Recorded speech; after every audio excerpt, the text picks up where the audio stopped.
Hey guys. Okay, sorry I had to end the Zoom. I just hit the button and it ended the Zoom. So sorry about that, but I'll have you back in a second. I just went live immediately because I was falling asleep on the way home. We just got home about 10 minutes ago. So, what do you got? What are you doing with that? What are you doing? Be careful. What is he doing with it? He's going to drop it where? He's gonna cast it in the yard? Kids bought new fishing rods. Oh, Jimmy, did they give him the sale price on those? Yeah, you guys, yeah. Because they were supposed to be $150. No. Yes. $199. No, they're regular. No, his was $199, and he probably got it for like $150. Yeah.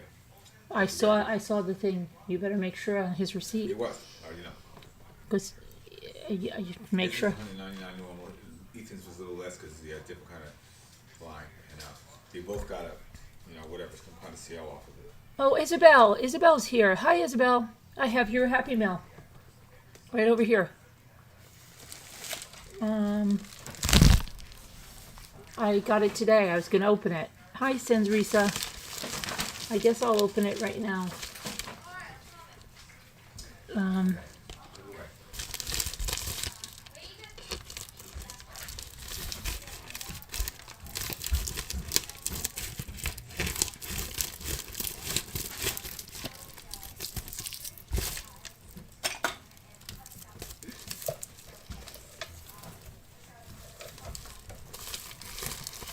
Ooh, I had a funny feeling.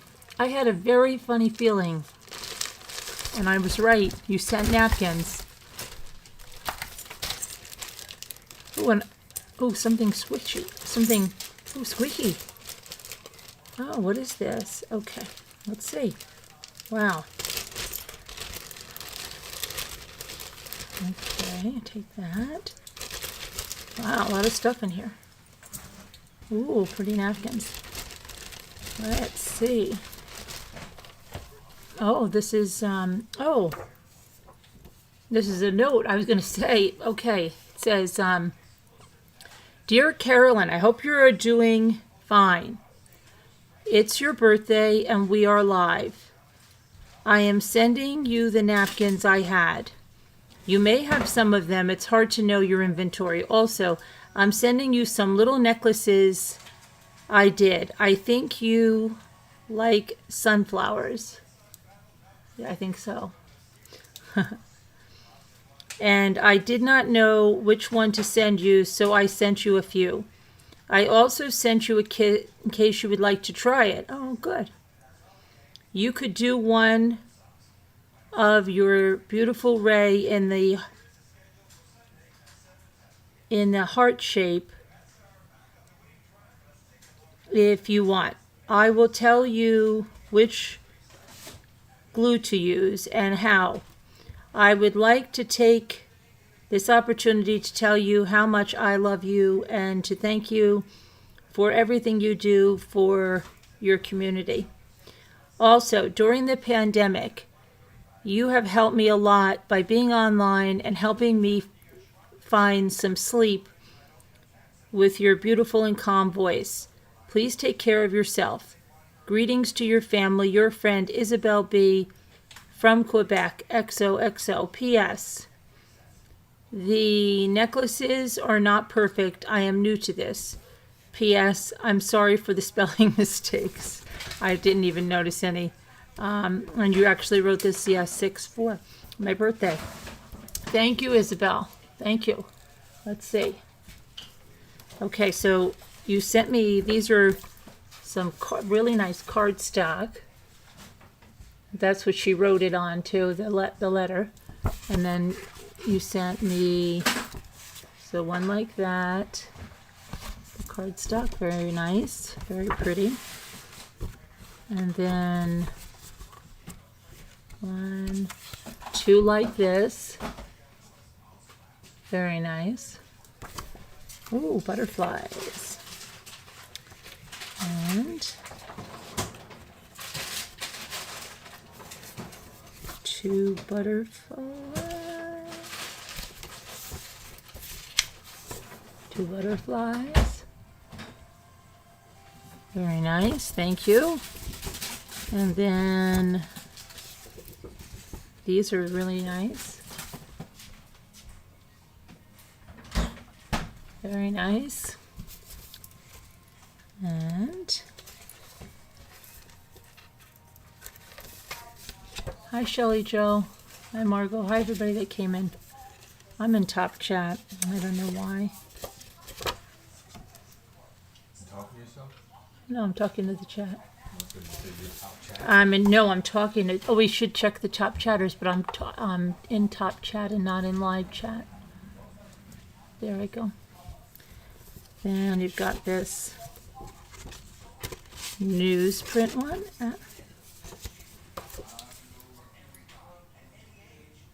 Very nice. Thank you, Marianne, for being a member for 34 months. Yay! Thank you. This is a really pretty one, and it says, I thought it said if I could save time in a bottle, and I was like, oh, that's for Kevin Leonard.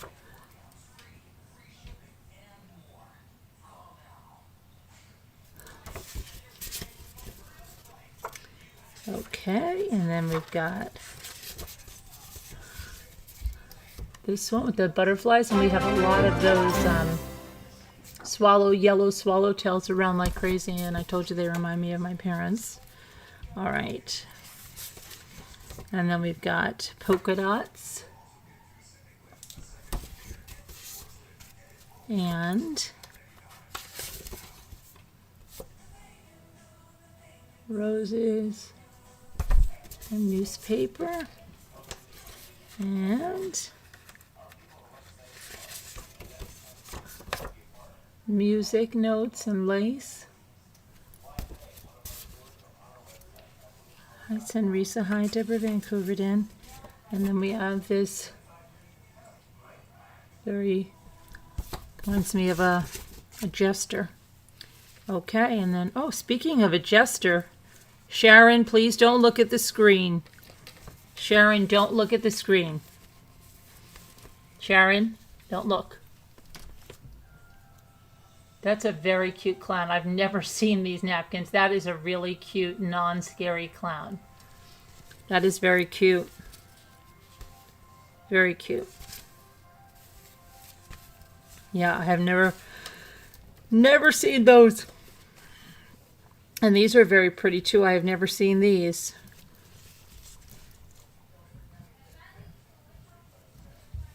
Very nice. Oh, these are very pretty. I don't have these either.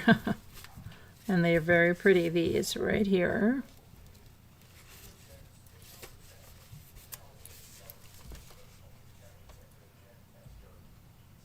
Very nice. Thank you. And oh, these are very nice. Wow. These are really pretty.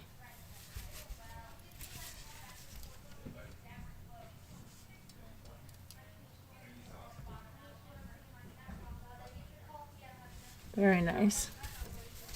And I have not seen these either.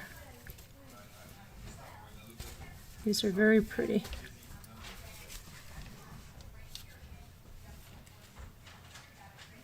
Very nice. Wow. And beautiful leaves. Very nice. And let's see. Some more tropical.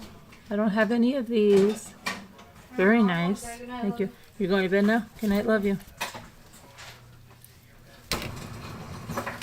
Luke and I played badminton and ping pong today. I'm telling them that we played badminton at the party together and ping pong. Yeah, these are very cute too. And I don't have those. Very nice. And I don't have that one. So thank you very much, Isabel. That's really nice. Okay, hold on. Let me get the other necklaces. Let me not forget. All right, let me put these away. I don't want anything to happen to them. Let's see. Aren't they? They're really beautiful. You love clowns. Yeah, Sharon is just scared of clowns, Isabel. I don't know if she would be scared of that clown. She's just scared of them. So I just wanted to give her a trigger warning. Yes, Marianne, getting bigger, right? Yeah, he was my partner for ping pong, and then I was half, well, with Ethan on badminton and half with Luke. Okay, let's see now. So this are the necklaces. Okay, let's see. Ooh, that's really pretty. I like this one a lot because it has the sunflowers and it has the sun and the mountains. That's really pretty. Okay. Let me show this. My nails have paint all over them, but that's paint. That's what happens when you do jelly painting. Let me put something behind it so that you can see. Let's see if I put it.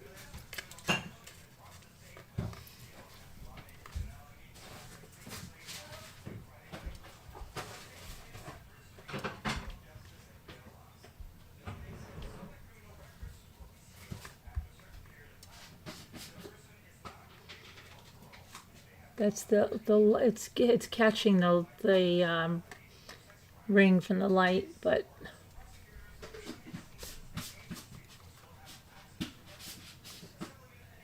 look how pretty that is because it has the sun and the mountains and the sunflowers. That's really pretty. That's very nice. Thank you. And this one is poppies. That's very pretty. It's a heart. There we go. Let's see if this one will show.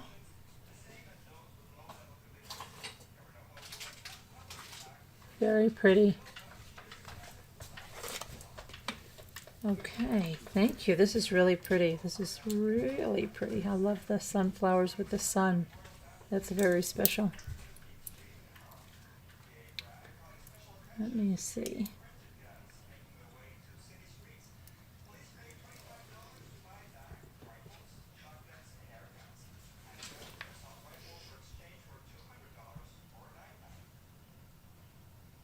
I wonder if I told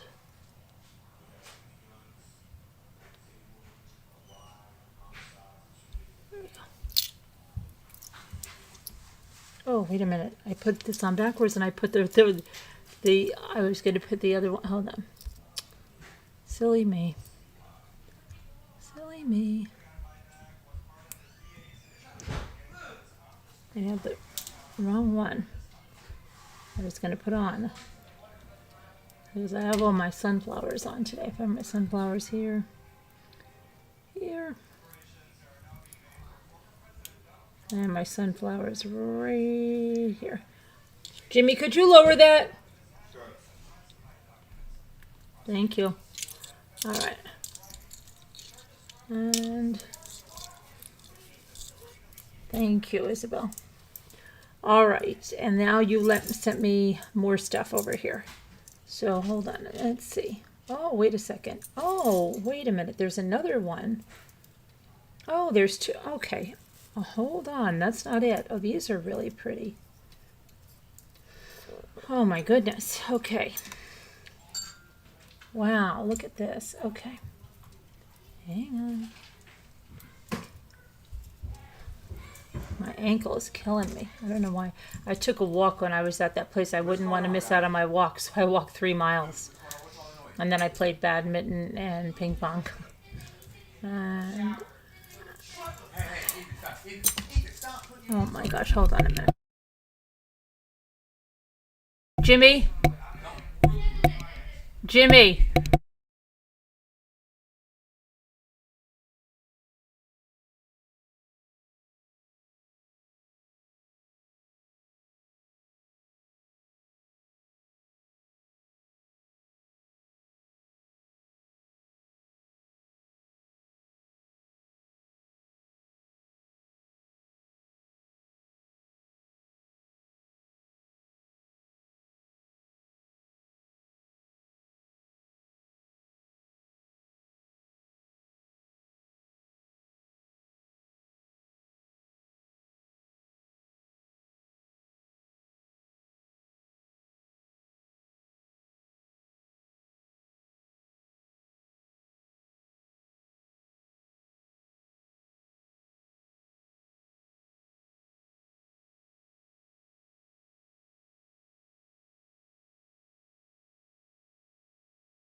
Sorry about that. They were arguing over washing a tackle box in the bathtub. So now they're outside. Wash it. Just don't even.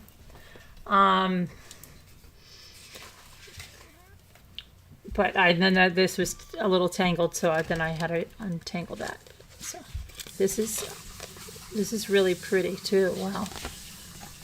Okay.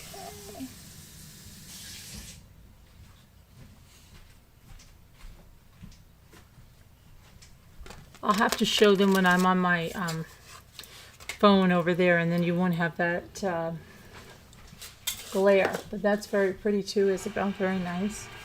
And then this other one is very nice too. Wow.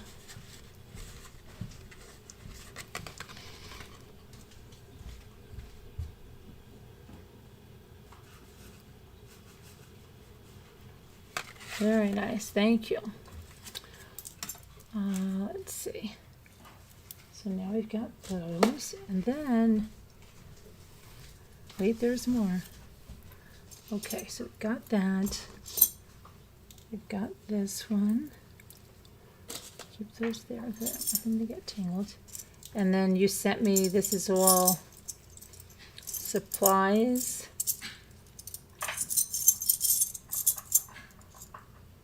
So there's chains and things, and then the faces and the little. Oh, this is the one I think that you said, the teardrop. Okay, I could put his picture in there. You said very nice. Yeah, thank you. And then that one, and that one,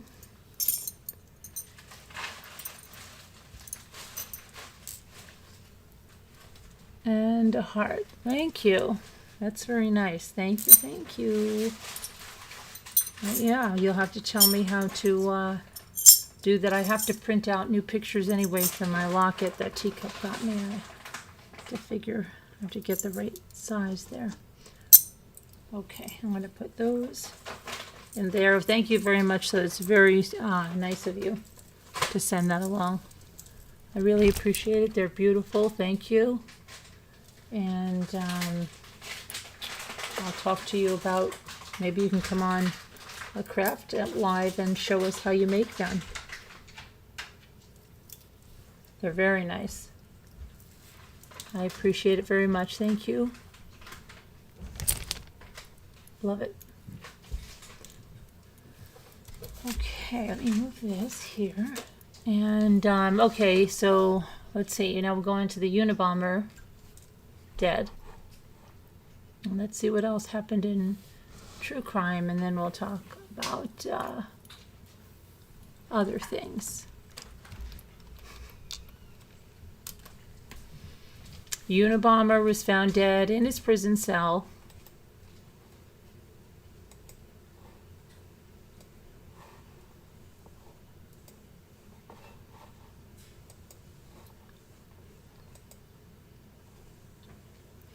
The Harvard-trained mathematician who launched a mail bomb campaign against those he perceived as destroying the environment and promoting modern technology, and managed to escape capture for 18 years, has died. Ted Kaczynski, dubbed the Unibomber by media from his FBI designation, Unibomb, for university and airlines bomber, his early targets, was found dead in his prison cell in North Carolina. Oh, I didn't realize he was in North Carolina. He died in it. Huh? He died in it. I know. The Federal Bureau of Prisons said he was 81. Wow, 81. Oh no. What? What's wrong? Nothing. I made something. I was supposed to be drinking it. The Bureau did not release a cause of death. Kaczynski was transferred to North Carolina from a maximum security prison in Colorado 2 years ago because of ill health. Oh, I didn't even know he was in Colorado to North Carolina. That's weird. He was serving 8 life sentences without the possibility of parole after pleading guilty in 98 to setting off 16 bombs between 1978 and 1995, killing 3 people and wounding 23 more.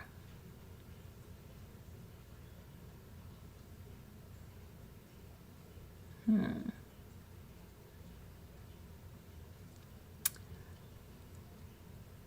1998, really? 20 years. Wow.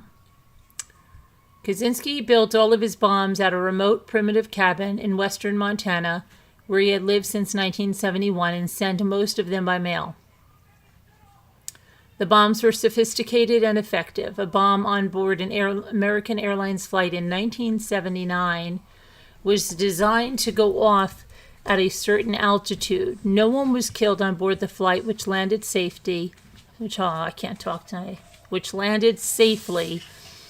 after the timing mechanism malfunctioned, but 12 passengers suffered from smoke inhalation. And if you watch the documentary, I watched one documentary on him, or it was good. I mean, it was not a documentary. Was it the movie? What was it? That's something I watched on this guy. I remember. I think I watched it with you. Phew. Sorry. Oh my gosh. I sneeze again. This April 6th, 1996 photo. Phew. Oh my gosh. Thank you. This, yeah. Let's see. Photo shows Ted Kaczynski's cabin in the woods of Lincoln, Montana. 2 of Kaczynski's creations, a 1981 bomb at the University of Utah and a bomb in 1985 at Boeing Company in Washington State, were found and defused. His first fatality came on December 12th of 1985, when Kaczynski disguised a bomb as a piece of lumber and put it in a parking lot behind a Sacramento computer store. The store owner, Hugh Scruton, was killed when he picked it up after work.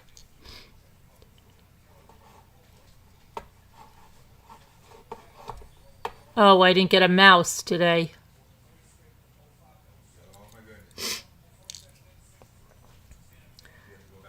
In Kaczynski's sentencing memorandum, prosecutors included notes they found in his cabin about Scruton's death. And I quote, according to the San Francisco Examiner, December 20th, the owner-manager of the store was killed, blown to bits on December 12th. Excellent, humane way to eliminate somebody. He probably never felt a thing. $25,000 reward offered, rather flattering. I would like to, hold on a minute. I'd like to study up on him.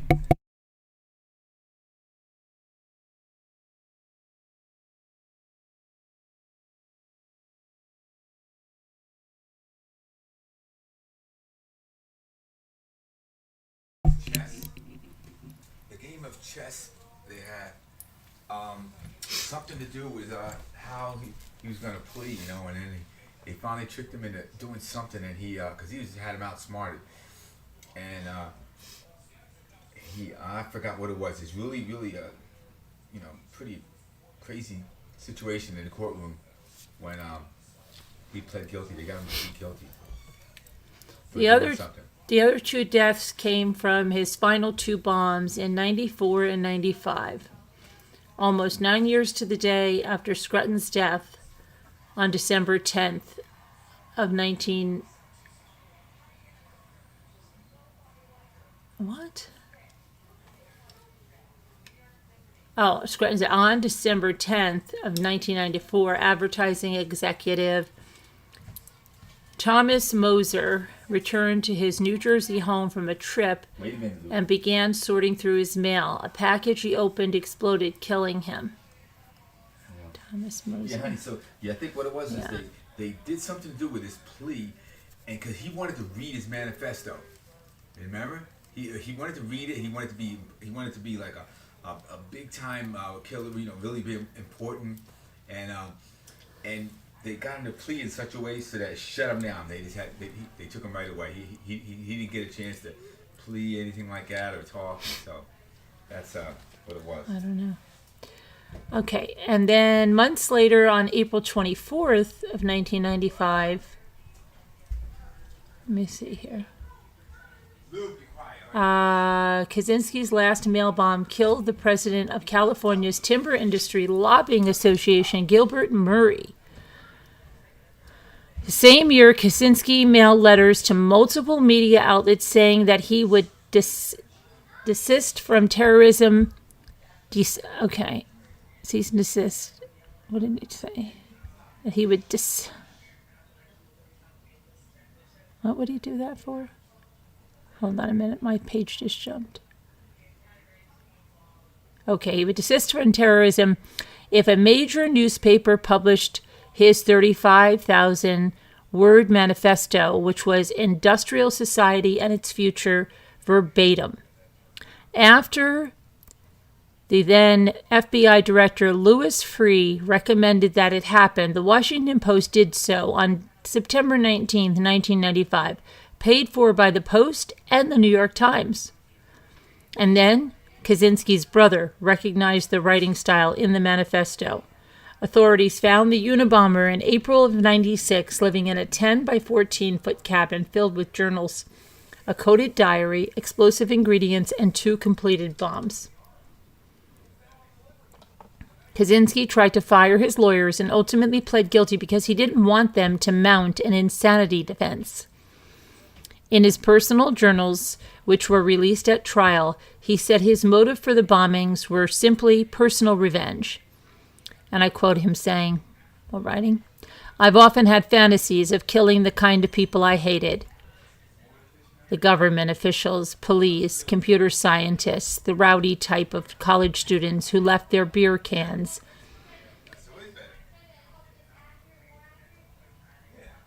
around the campus, okay, etc., he wrote. All right, now. The kids said those things are so good that I might be able to catch a fish. Yeah. All right, now let's see.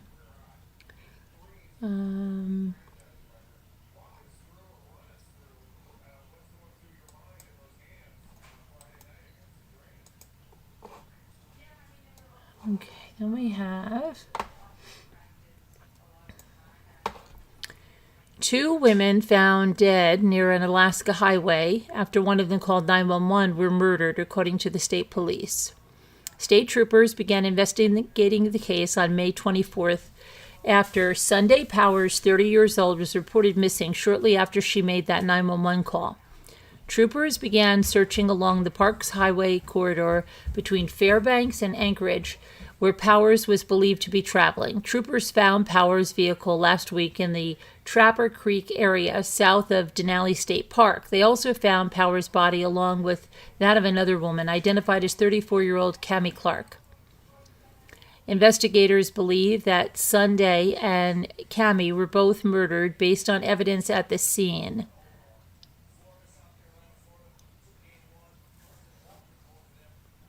Let's see something. I'm trying to think about something. Police did not say why Powers called 911 or what she said to dispatchers. They also didn't say how Powers from Fairbanks and Clark from Anchorage were connected.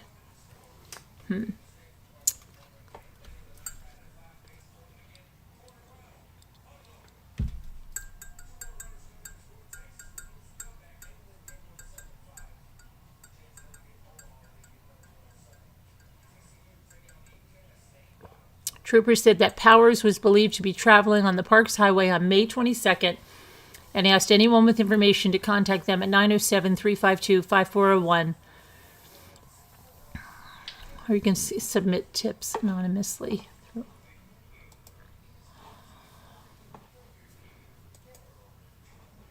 Wow. Missing 11-year-old girl in Virginia. Virginia State Police have put out an endangered missing alert for an 11-year-old that's missing from Bedford County. Eva Maria Kapuria, was last seen in Good, Virginia, an unincorporated area between Bedford and Lynchburg.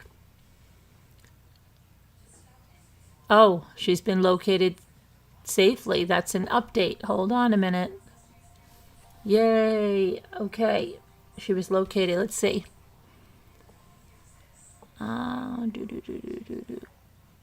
As of 6/28, the Bedford. Okay, good. She has been found. That's good. Good news. Good news.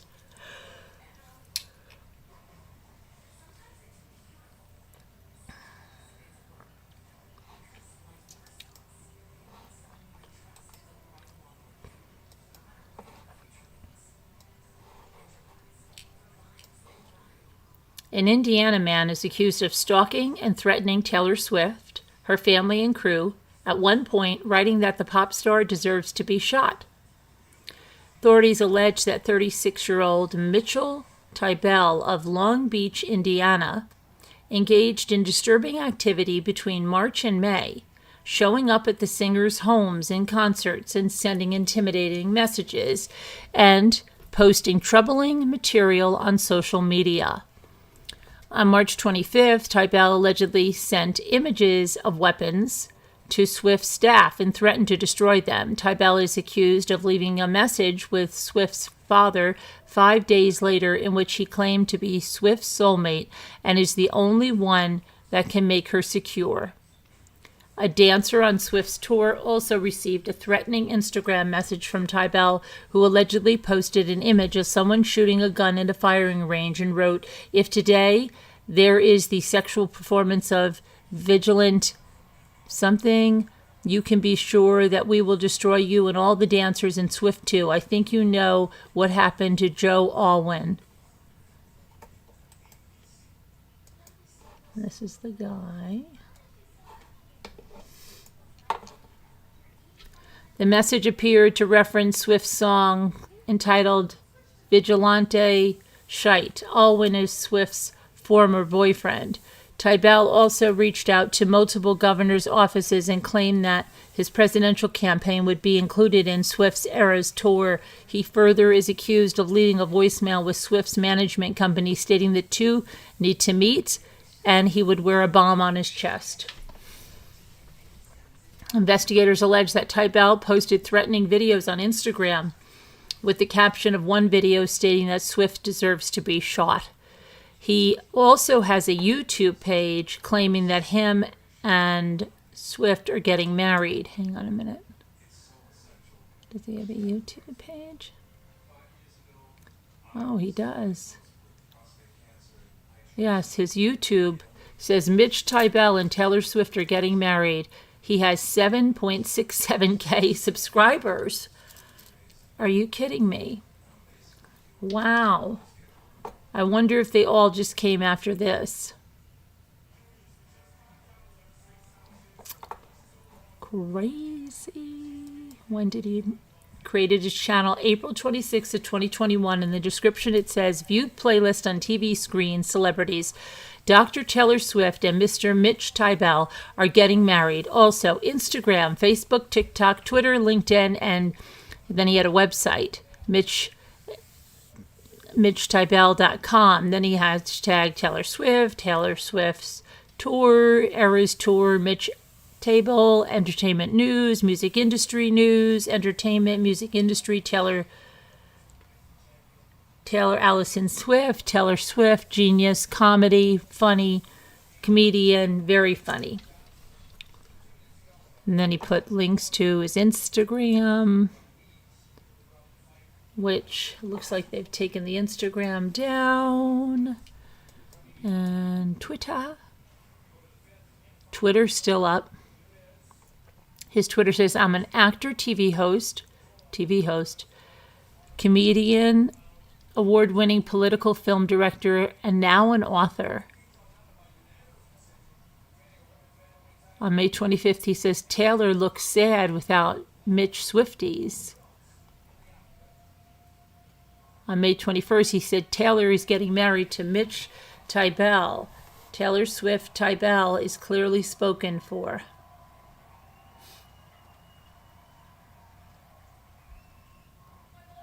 Wow, it's just crazy. Everyone prepare for the Eras tour before the concert. And he's walking around. Oh my gosh, this guy is like really crazy.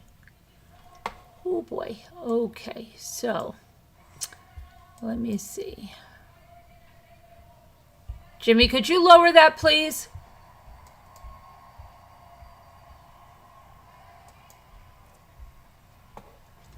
So let me go over here and back here. So let's see. Investigators, blah, blah, blah, blah, blah. One day before Swift show in Nashville, Tybell allegedly was able to gain access to the Siggers condominium building and told security that he was a great-looking, well-dressed, popular TV host and wanted to see Swift. Police recalled, but Tybell left the building before the officer showed up. Tybell was able to enter Swift's concert the following day, despite being on a security threat list. Guards recognized him later when he was situated in an area performers would use to get to the stage. After Tybell was escorted out of the building, he allegedly posted a video on Instagram admitting that he visited Swift's condo building. He is said to have used the N-word multiple times in the recording. I went to Swift's apartment complex, and anybody, in my opinion, that thinks it is illegal in any way to go into someone's apartment to see if they want to meet should be killed. They should die of a heart attack on the spot, Tybell allegedly said. Wow. She had no idea a white man would come in there and talk to Swift like I did. Representatives of Taylor Swift obtained a temporary restraining order against Tybell, and when he published more videos, the restraining order was extended. Prosecutors have charged Tybell with stalking by threatening serious injury or death, intimidation, invasion of privacy, and harassment. He has pled not guilty and remains in custody on $15,000 bail, and Tybell is scheduled to appear in court again on July 27th. Crazy. Okay.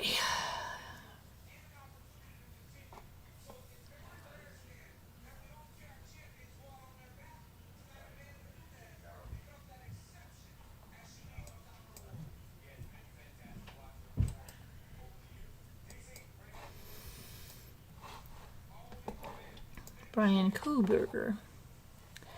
So lawyers who represent Bryan Kohberger said on Friday that they support a gag order being left in place despite complaints from one of the victims' families that the measure has stifled them from speaking out about the ongoing case. In addition to the Latta County prosecutors, Bryan Kohberger's attorneys said they are in favor of the ongoing gag order. Shannon Gray, an attorney for Kaylee Gonsalves' family, argued that various officials have been allowed to speak publicly on the case. Prosecutors noted that the Gonsalves family could be witnesses at Kohberger's possible sentencing. However, it appeared the defense took issue with the continuous media coverage, which has shown their client in an unfavorable light. Let statements be made here, and the media gets that. We don't have to have someone that's trying to whip the media into a frenzy and send this case to the firing squad or whatever, they said in regard to the gag order.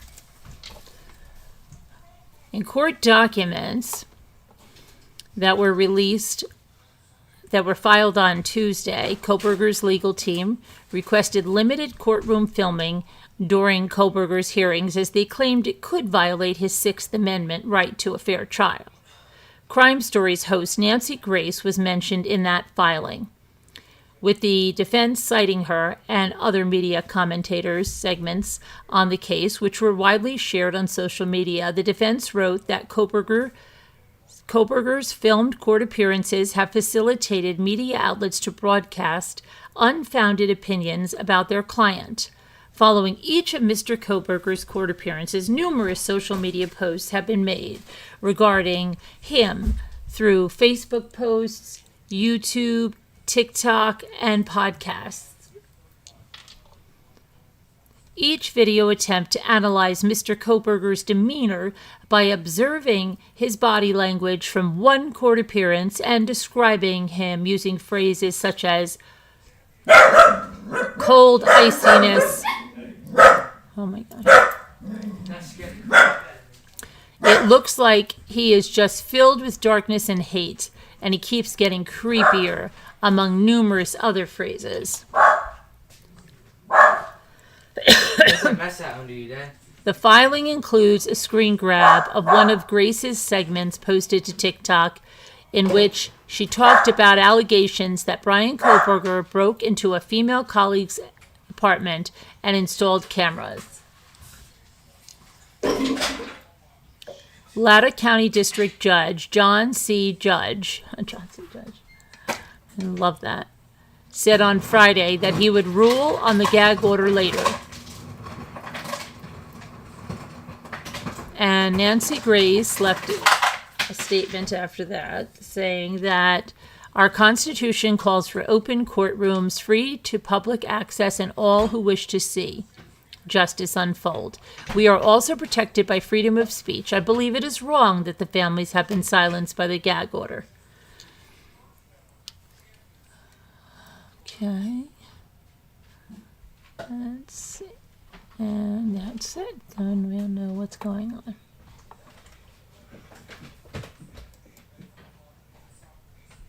Is someone on the back deck? No. Well, I just heard somebody open the grill back there. Are you sure? What the freak? Dad's upstairs. Well, I just sound like someone just opened the grill. I will crap my pants if somebody actually shows up out here. Stop. This is scared to crap back to see somebody. Hello? There's some big birds out here. Really? Flying around, yeah? Are they owls? Probably one was. They're making a noise. You really saw them flying around? Yeah, I was opening the door and screamed and they all ran away. Flew away. Flew it. Really? Did you really see them? Yeah, well, I saw a big bird. Pretty big, like a big bird, like an eagle. Big bird.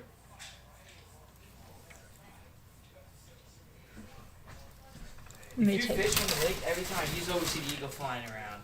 He fights with a little bird all the time. I know, the little bird drives him nuts. The little bird bullies that eagle a little bit. I don't know how. You see it all the time when you fish. You I hear know. him screaming. Woohoo! Woohoo! Y'all probably scared them all away last time.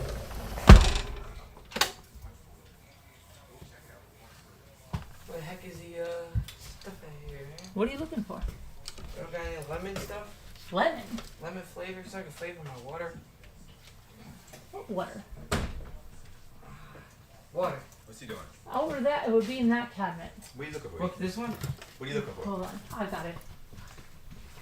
There's like 90 Think I going saw left. lights Look off at this this. This is attracting so many You moths never out there. used a lemon ever. Why are you using it now? I just want to try it. Knock it off there. That one's like pretty bad. Any better ones? Used to be that real lemon. Yeah, what's this right here? No. It used to be that. Kind of behind all that. Yeah.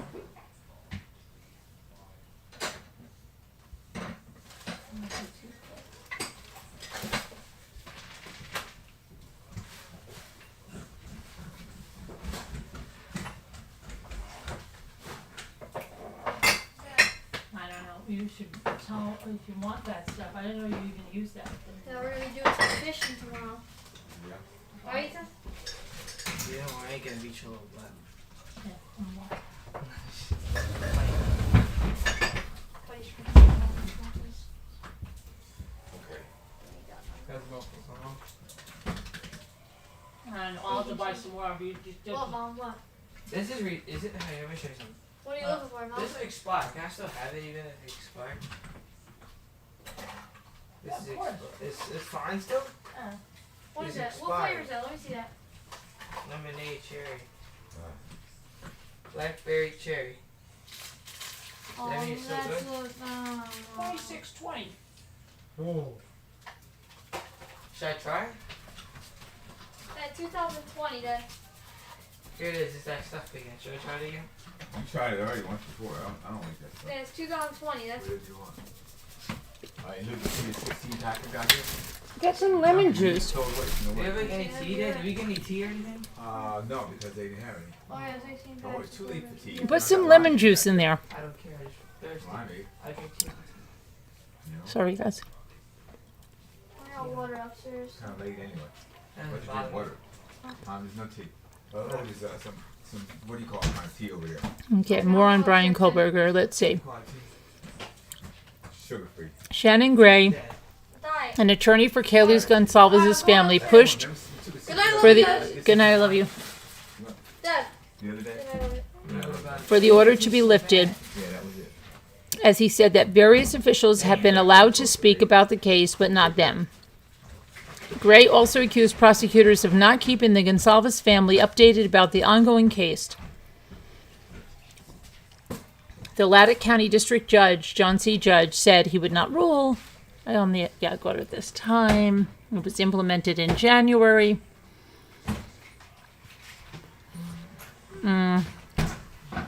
Gonsalves' lawyer said this is an attempt by the prosecution to shut the Gonsalves family up and shut me up. I have not seen a poorer line of communication in my 22 years than with the prosecution and the Gonsalves family.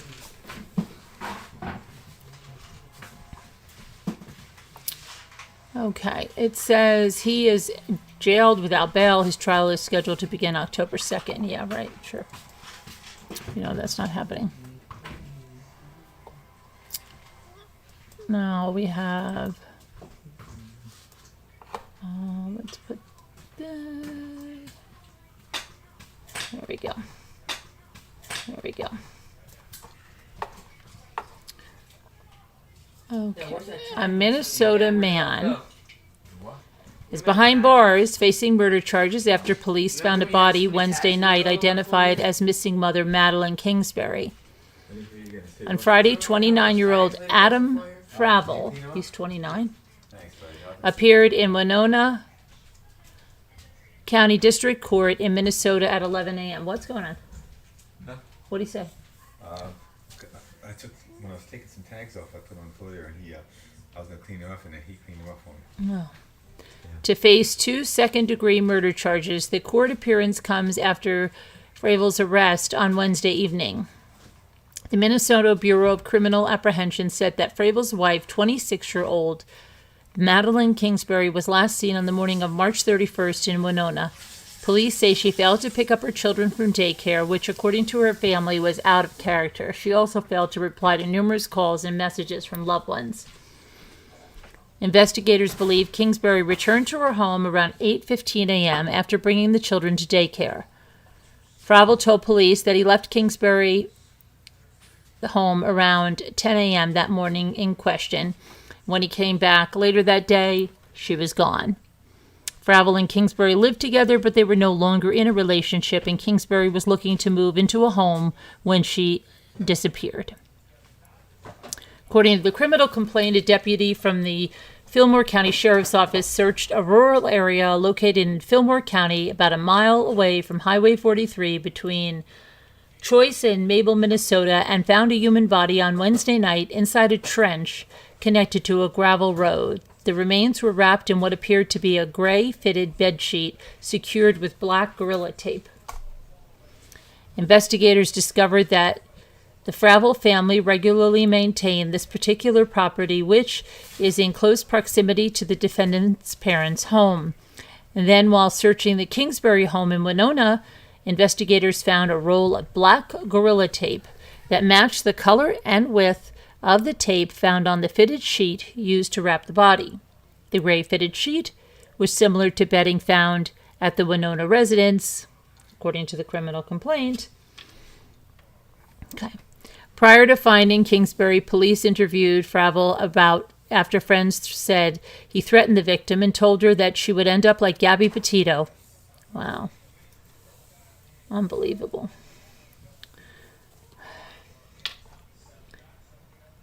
Law enforcement disclosed to Fravel a concerned person's report that Fravel told Madeline that if she did not listen up, that she would end up like Gabby Petito.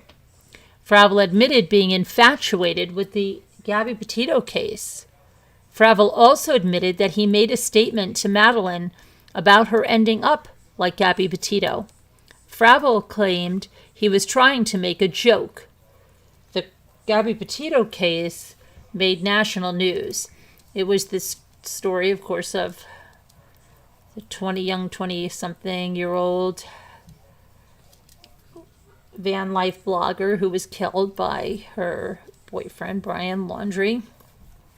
And then she was strangled and she was left in the Grand Teton National Park. The media also reported that Petito's fiance claimed responsibility for her death in a notebook. Okay. So we can read this whole... Let's read this complaint because this guy sounds like he is really whacked up, huh? Let's see.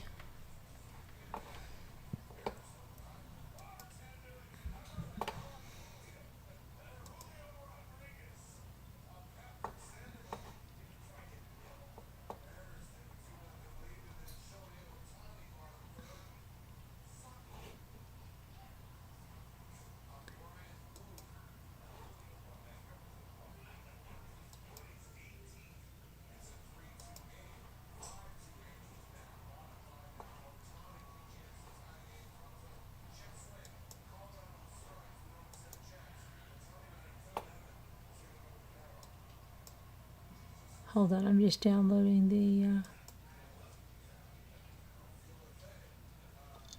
Okay.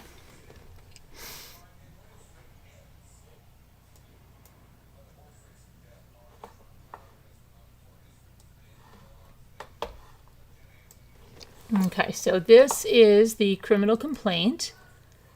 I'm just going to put my watch on the charger. I'll be right there. Hang on, I'm just going to put it on the charger because otherwise I'm going to forget and then I'm not going to have a charged watch. I won't know what time it is and I won't know what time to get up.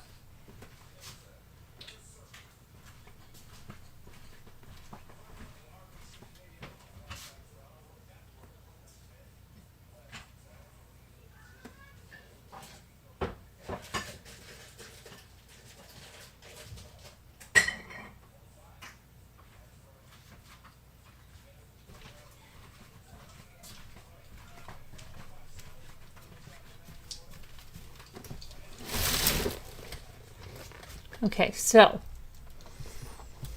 let's look at this. On March 31st, 2023, at approximately 8:20 p.m., the Winona Police Department was contacted by a person who identified herself as a friend of Madeline Jane Kingsbury. Date of birth 6/1/1996.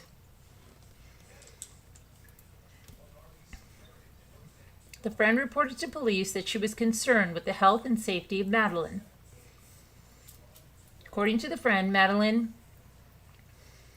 had not attempted to contact or communicate with her throughout the day, what the friend indicated was very unusual. The friend was concerned and had gone to Madeline's residence. She saw her minivan in the driveway and knocked on the door and no one responded. Friend also told police that she was aware that Madeline was having issues with her significant other, who also lived at the residence. The friend identified the significant other as Adam Fravel.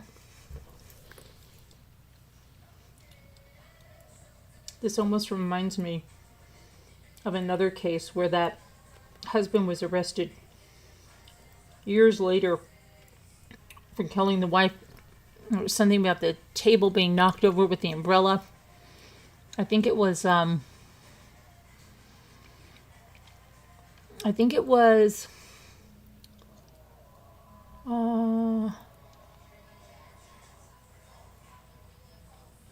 me think. I think it was also out near Minnesota or Wisconsin or something like that. It's making me think about that. I picture the house the same way. I don't know why. Winona police officers met the friend at Madeline's residence, located in Winona. An officer knocked on the door of the residence and looked in the windows. No one responded, and the officer did not see anyone inside. Shortly thereafter, officer spoke with Madeline's father on the telephone and learned that her family had also not had contact with her that day. The father reported that it was uncharacteristic for Madeline not to have contact with family members or friends. A Winona police officer spoke with Adam Taylor Fravel, his date of birth 1/29/1994, by telephone. According to Fravel, he had not heard from Madeline since early in the morning, and she was supposed to pick up the children at their Winona daycare after she finished working, but she did not. Fravel stated he picked up the children at the daycare and took them to his parents' residence in Mabel, Minnesota. Later that evening, officers were able to conduct a welfare check inside the Winona residence and determine that no one was inside the residence. Law enforcement investigators have spoken with the children's daycare provider, who confirmed that both Madeline and Fravel were present when they dropped their children off at daycare on the morning of March 31st, 2023 at approximately 8:05 a.m. The daycare provider also stated that Fravel was alone when he picked up the children at the end of the day. On April 1st, 2023, law enforcement investigators obtained a search warrant for the Madeline Fravel residence in Winona. The interior of the residence was cluttered, but there did not appear to be overt signs of a struggle. During the search, law enforcement officers located what investigators later determined to be Madeline's cell phone.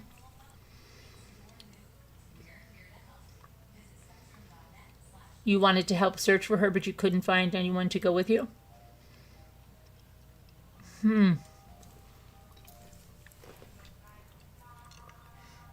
Okay. Did you tell us about this at the time?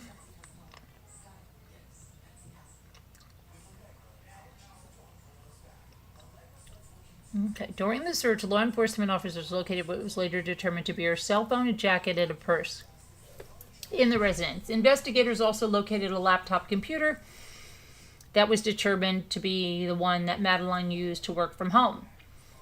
Investigators later obtained access to the cell phone's databases, and it was determined that a text message was sent from the cell phone to Madeline's sister on March 31st, 2023 at 8:15 a.m. Investigators noted that there were no subsequent text messages or phone calls sent from Madeline's cell phone.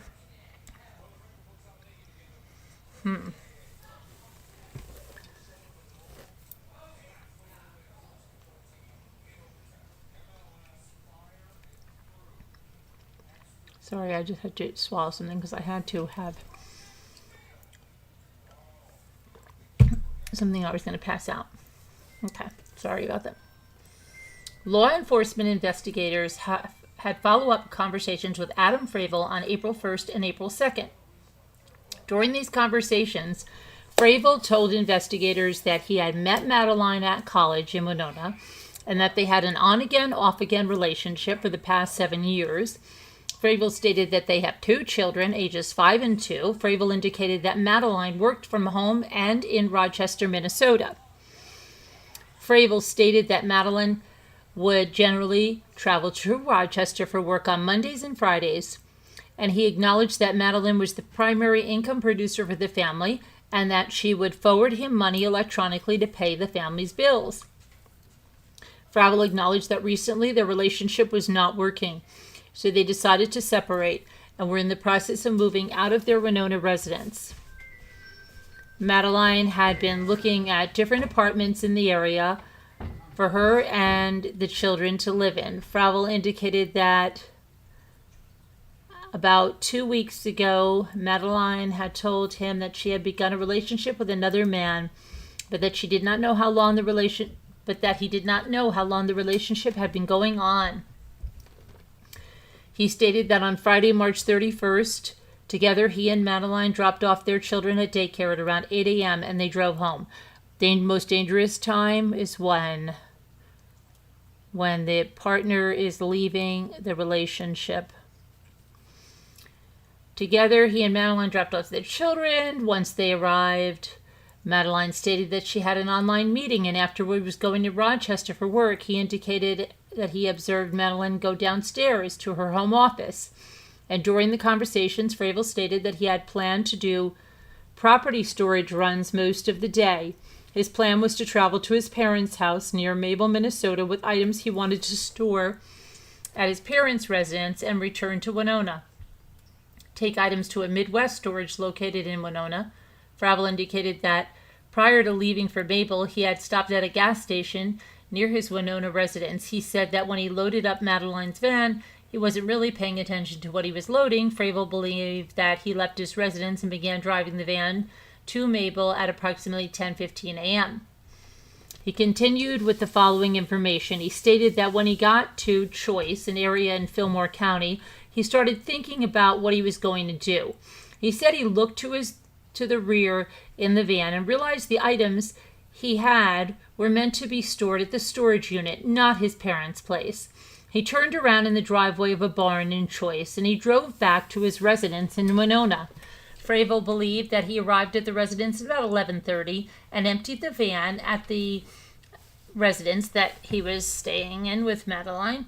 He did not see Madeline. He stated he did notice his car was still home and thought that Madeline may have carpooled to Rochester.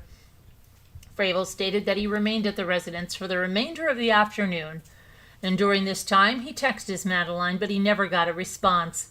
Eventually, he went downstairs and Madeline was not there. He stated that he texted Madeline and regarding picking up the kids and asked about plans for supper. When she didn't respond, he decided to pick up the children at daycare and drive them to his parents' residence in Mabel. Also, during their conversations with Fravel, law enforcement disclosed to Fravel a concerned person report that Fravel told Madeline that if she did not listen up, that she would end up like Gabby Petito. Fravel admitted being infatuated with the Gabby Petito case. Fravel also admitted that he made a statement to Madeline about her ending up like Gabby Petito. Fravel claimed that he was trying to make a joke. The Gabby Petito case made national news. It was the story of a 22-year-old woman who went missing. After extensive searches, Petito's remains were found near a park in Wyoming, and it was reported Petito died of strangulation. The media also reported that Petito's fiancé claimed responsibility for her death in a notebook. Investigators spoke with a family member of Madeline's. During that conversation, the family member discussed an earlier incident. The family member said she learned Fravel had put his hands around Madeline's throat. The family member went with another person to go get Madeline. The family member noted Madeline had a red mark on the side of her neck that day. Pursuant to search warrants, investigating officers conducted forensics extractions on 2 Apple iPhones believed to belong to Madeline. A review of the forensic extractions of those 2 phones revealed Kingsbury as the owner and user. There were messages as well as screenshots of messages between Madeline and Fravel dating back numerous years. One screenshot taken on September 21st of 2021 contained the following message conversation between Madeline and Fravel. Madeline says, "You know, I'm not really okay with or over the fact that you put your hand around my neck and pushed me down in front of the kids earlier, so don't. Not okay with it all, but especially with them there. You'll adjust," he says. She says, "The F I will." She says, "You do that again without asking me, and you can go somewhere else." "You got it, Mother." "Don't patronize me. That crossed a line." "Then mind." "Stop." That's very strange. "You do that again without asking me? Can I put my hand around your throat and strangle you?" "Yeah, sure." Law enforcement investigators were able to obtain videos from security cameras and motion detector detection video devices at multiple residences and businesses located in the Winona neighborhood, where Madeline, Kingsbury, and Adam Fravel resided, and along the route that Fravel stated he took towards his parents' residence the morning of March 31st, 2023. The videos reveal the following events from March 31st of 2023. At 9:44 a.m., Madeline's van is observed in the driveway of the residence in Winona. A person in a light-colored coat is observed walking up to the front of the van, bending over, and appears to remove the front license plate on the van. 9:47, the van is still in the driveway, and the same person is observed kneeling in front of the van and appears to be reinstalling a license plate. 9:55 a.m., a person wearing a light-colored coat or sweatshirt gets into Madeline's van while it's parked in the driveway of the residence. At 10 a.m., the van is no longer at the residence. At 10:02 a.m., the van is observed parked at the gas station where Fravel said he had gotten gas, and a person wearing a light-colored jacket matching the description of Adam Fravel is observed pumping gas. Investigators also noted that the license plate on the van matches the license plate registered to the car Fravel normally drives and not the plate registered to the van. Investigating officers noticed that when they observed the van later in the evening on March 31st and on April 1st, the license plates registered to the van were back on the van.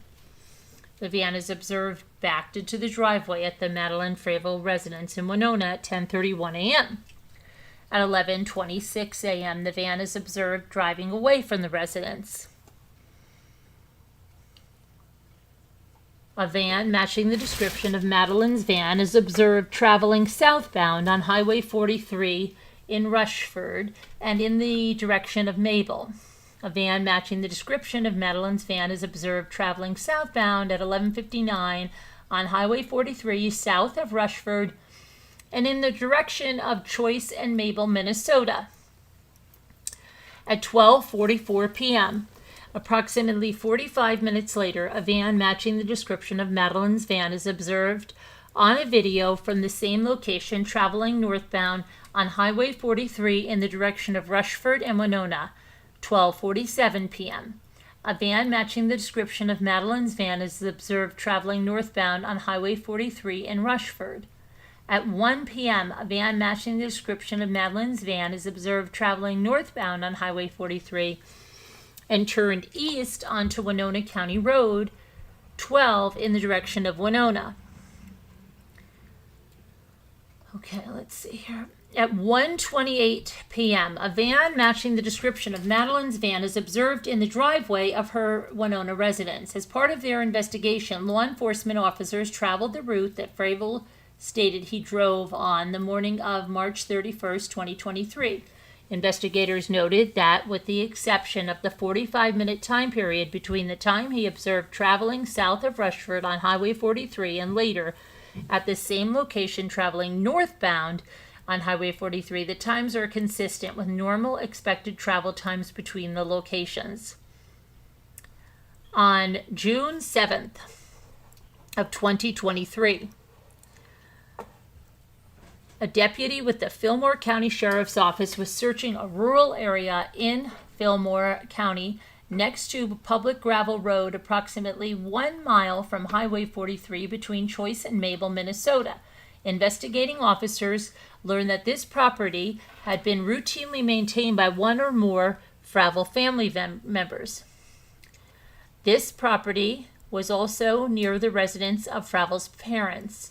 While searching the property, the deputy located human remains in a culvert adjoining the gravel road. The remains were wrapped in what appeared to be a gray fitted bed sheet that had been closed with black Gorilla tape. Investigators noted that during a previous search of the residence, they observed a roll of black Gorilla tape that appeared to be the same color and width as the tape that was found on the fitted sheet that Madeline was wrapped in. Investigators also noted that the gray fitted sheet appears to be similar to other bedding at the Winona residence. Additionally, the air mattress from the Winona residence was missing a fitted sheet. On top of the air mattress without a fitted sheet were pillows that had gray pillowcases. The human remains were transferred to the Southern Minnesota Regional Medical Examiner's Office in Rochester, Minnesota. The medical examiner's office identified the human remains as Madeline Jane Kingsbury from dental records and tattoos. The medical examiner noted that a knotted towel had been wrapped around Madeline's head and neck. The medical examiner's office performed an autopsy. A preliminary autopsy report determined the manner and cause of death as homicide and homicidal violence. Wow. Okay.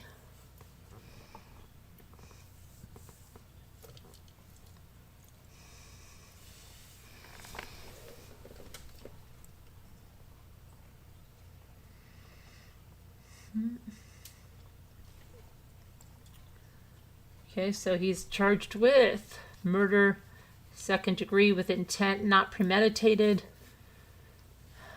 Murder, second degree. Charge 2, murder, second degree without intent while committing a felony. Murder, second degree without intent while committing a felony. Okay, so, yeah. That's going to be a Casey case, right? Oh, boy. All right, let's see. Where else are we? Where else are we? Okay, so we've talked about the Unibomber. We've talked about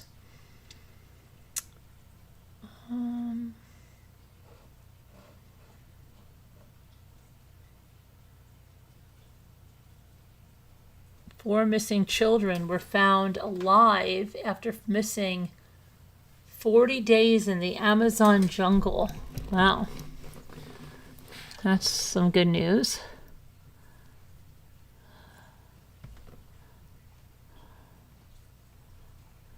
Then we talked about Unibomber, Bryan Kohberger, all of that. Okay, so Joran Vandersloot.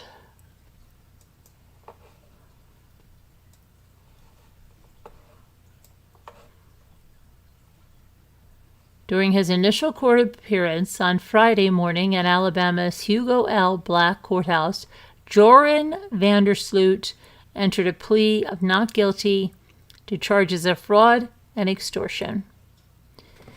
Vandersloot, dressed in an Air Jordan t-shirt, was at the hearing for only a few minutes, where he was read the charges against him before he entered his plea. He appeared with his public defender, Kevin Butler. Vandersloot arrived from Peru in Birmingham on Thursday to face charges related to the alleged extortion of Natalie Holloway's family. The extradition stems from claims that Vandersloot bilked Holloway's mother, Beth, out of $25,100. Beth Holloway paid Vandersloot in 2010 for details about the location of her daughter's remains, but authorities say Vandersloot gave false information and failed to honor his promise, which led to the U.S. grand jury indicting him on charges of extortion and wire fraud.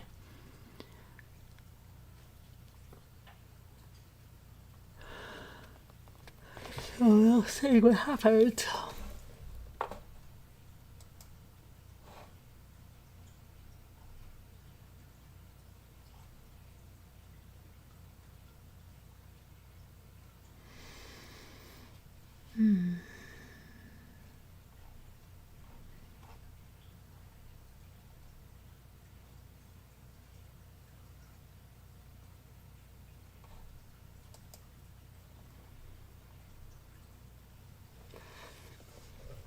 Okay, let's see what's going on over here. So, a Georgia man's behind bars for murder close to 7 years after the death of his roommate. The Walker County Sheriff's Office arrested Marshall Ralph Payne, 50 years old, in Murray County and charged him with one count of murder in connection with the death of Donald D.H. Fickey Jr., a father who was found shot dead after an alleged altercation with the suspect. Vicky Jr. was found dead in October of 2016 in what investigators initially called suicide by shotgun.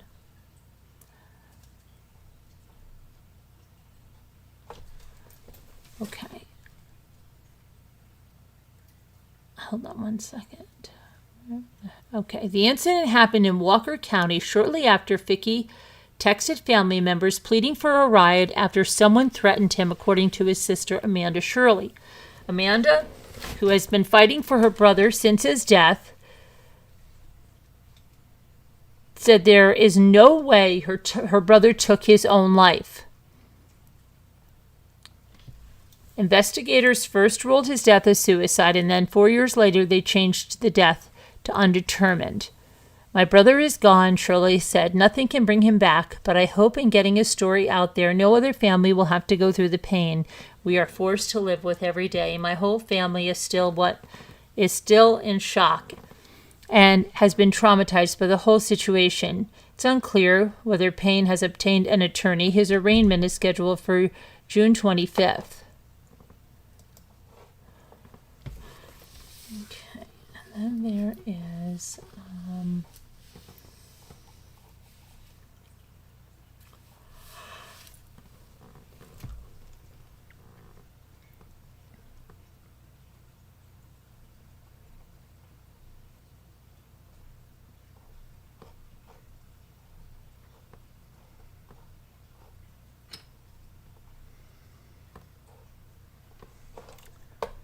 Okay, let me go back over here. All right, so hello. All right, let me am I going crazy here? All right, let me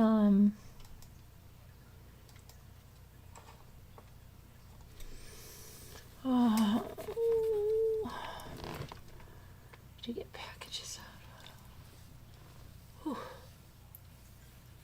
Hi, Julie. Who else came in here when I was not there? Hello, Julie. Shelly Joe, Nightbot, Deborah, Sassy Darcy. Sassy, you said that this case is close to you.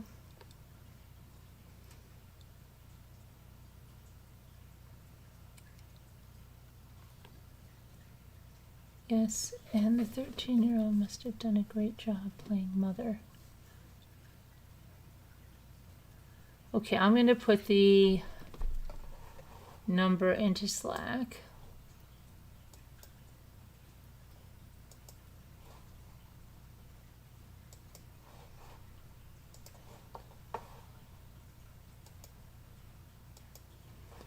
News review. Comics, rage review.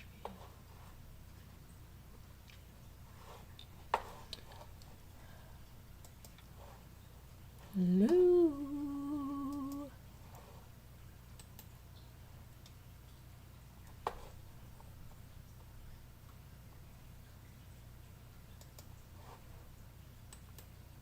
Somebody speak.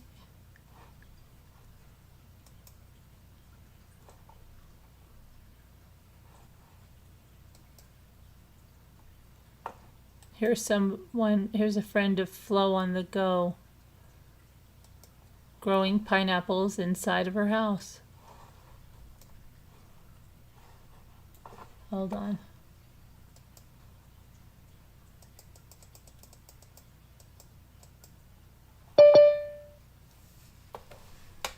Do do do do do do do do do. Okay. Hi. Hi. Uh-oh. What happened? Okay. How you doing? Good. How are you? Tired, huh? Busy day. Yeah, a little bit. You're hungry for a chili dog? Huh. It's 2 something in the morning. Chili dog. Good time for one. I guess. Oh, I was hearing I was reading about that story. The children, well, there was a baby 1 or 11 months, but then some other place said 12. There was a child 4, 1 9, and 1 13. Wow. And their mother and the 2 pilots perished in the crash, in the plane crash. I think. Oh, you're talking about the Amazon. Yeah. Oh, okay. I think the plane crashed on the 1st. They found the plane on the 16th. And then they found traces of things from the children. And then the children got to a point where they remained stationary. Anyway, they found them after 40 days. They said it's a miracle. Yeah. It's crazy. Let's see what it says. Yeah. Julie was asking about their father. Now, I only read of a grandmother that was, the children are in the hospital, dehydrated. But I think they're okay. Let's see.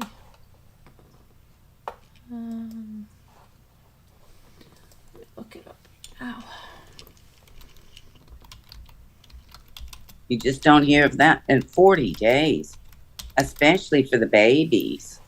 The 12 months or 11 months. I mean, that's just. Let's see. It's just a crazy So story. 4 young children have been found alive after more than a month wandering the Amazon, where they survived like children of the jungle. They're learning from indigenous families, and their learning of living in the jungle has saved them. Okay, let's see. Petra said the children were all together when they were found, demonstrating an example of total survival that will be remembered in history. They are children of the jungle, and now they are children of Colombia, he added. Authorities were able to locate the children after hearing the cries of the youngest child, an infant. Indigenous leaders Lucho Acosta said that they were very weak. We could find them by listening to the cries of the youngest one, but they were really tired. They were no longer on the move like in the first few weeks. Revealing their discovery early in the day, the Colombia president had tweeted an image that seems to show crews treating the children in a forest clearing, along with the words, "A joy for the whole country." The grandmother, Maria Fatima Valencia, said she was going to hug them all and thank everyone as soon as they were reunited in their home city of Villavicencio, where they live. I'm going to encourage them. I'm going to push them forward. I need them here. The children, who appear gaunt in the photos, were evaluated by doctors before being flown out of the Colombian Air Force on an air ambulance to the Military Transport Air Command in Bogota. So the capital, Saturday morning. Stop it. Stop. 4 medics, including a pediatrician and a neonatologist, provided treatment on board the plane, according to the Air Force. The air ambulance landed in the Military Transport Air Command Saturday morning. We hope that tomorrow they will be treated at the military hospital, the Defense Minister Ivan Velasquez said earlier Friday night when praising the Colombian military and indigenous communities for helping find them. The children were weak. They needed food, and they needed to have their mental status assessed and let the doctors make their assessment, and we will know. Okay, so they have, let's see here. Leslie Jacumbare McCuddy, age 13. Selene Jacumbare McCuddy, 9. Tien Ranok McCuddy, 4, and infant Christian Roanoke McCuddy were stranded in the jungle on May 1st, the only survivors of a deadly plane crash. Their mother, Magdalena, was killed in the crash along with 2 other adult passengers, pilot Hernando Murcia Morales and Yaropare indigenous leader Herman Mendoza Hernandez. The children's subsequent disappearance into the deep forest galvanized a massive military-led search operation involving 100 Colombian Special Forces troops and over 7 indigenous scouts combing the area. Okay. Let's see. Children's survival has been called a gift to life. They were cared for by the jungle.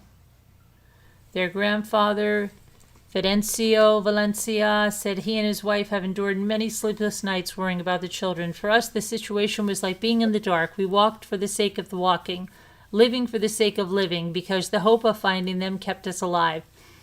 When we found the children, we felt joy. We don't know what to do, but we are grateful to God, he said. The children's other grandfather, Narciso McCuddy, said he wants his grandchildren to be brought back home soon. Let's see. I beg the President of Colombia to bring our grandchildren to Villa Vicencio, where the grandparents are, where the uncles and aunts are, and then take them to Bogota. So let's see.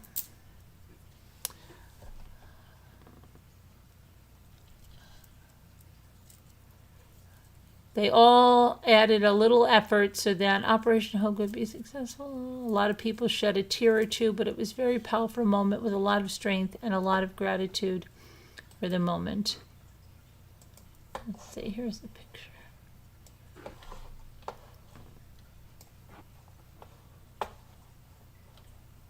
We never stopped looking for them until the miracle came, said the Colombian Defense Ministry. During a press conference Friday evening, Petro said he hoped to speak with the children on Saturday. The most important thing now is what the doctors say. They have been lost for 40 days. Their health condition must have been stressed. We need to check their mental state, too. Okay. Hello, Al. Hi. Hi. Hi, Al. Hi, No, Deborah. you forgot to do That's our an word game amazing again story. today. Can't believe it. Thanks, what? Forgot to do the word game again today. Didn't get to do it again. I did it. Yeah, I know, but I can't because I can't go back in the thing. Aw. Yeah, aw, poor Carolyn. No, I made it. No, I know. I'm just joking. That's such a great story, isn't it? Really makes your day. Yes. Okay, let me see. I The have will to survive. Mm-hmm. That's amazing. Yeah. Yeah. I don't know how. Stop. Bake on. If you quit the game, I don't care. I want to quit the game. Sharon is here. Now Sharon's going to tell me all the answers.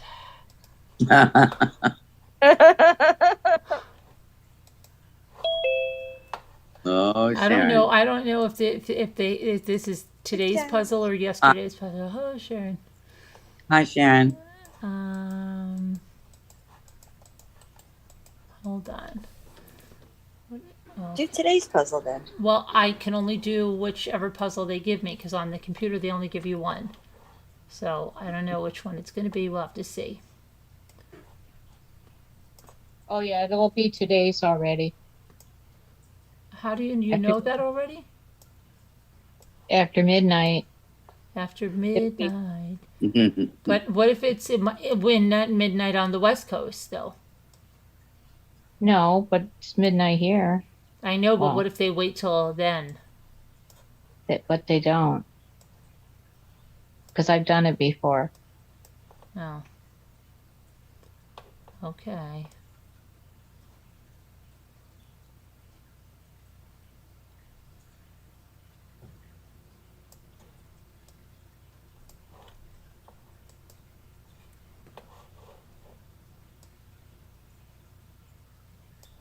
Those are some pretty big pineapples They are.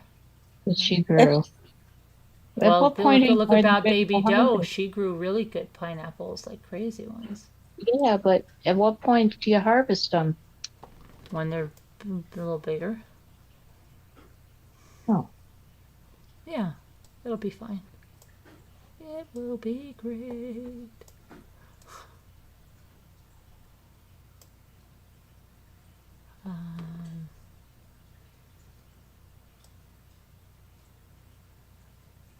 Mm.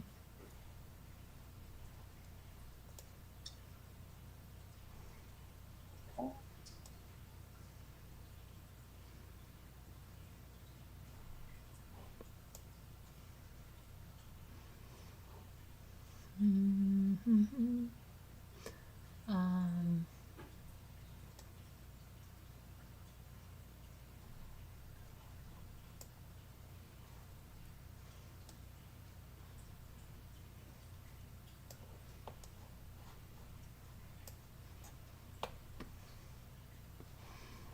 hmm.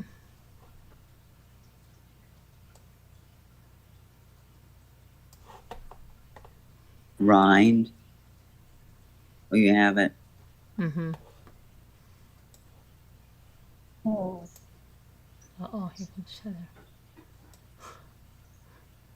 Oh, you're doing today's puzzle? You already did it?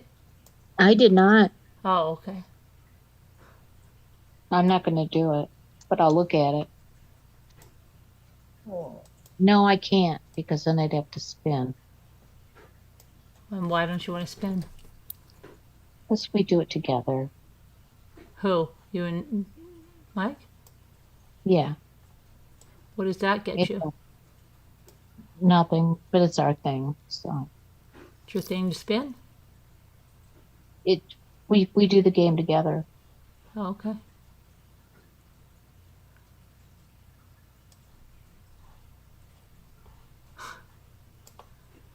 I don't even know anything about, I mean, the spin is just where it just tells you 20, 30, 40, right? Nothing really happens, does it? Well, you get points. Yeah, but that's it, right? I mean, it's not like you, Yeah, that's all, but it gives you the opportunity to complain to one another. to what? What can you do? Oh, you try to beat one another? Well, yeah, but I mean, they're so cheap. Mike always wins. Oh, okay. You're very He competitive. it's more than me. Does you know the rich get richer? Yeah. He's got like 267. Are you both competitive with that against each other? No, because I'm ahead of him as far as points go. Yeah. Baking points. Right. I'm over 1.5 million.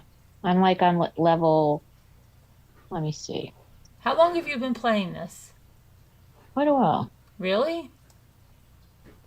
Like more than a year? Yeah, Wow. about 1.5 years. I'm like on level 7,000 something. Hmm. Yeah.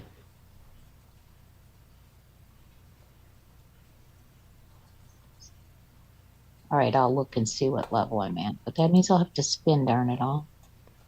What if you can't not spin? I'm 7,780 biscotti. Oh, biscotti. I thought you said biscotti. Biscotti.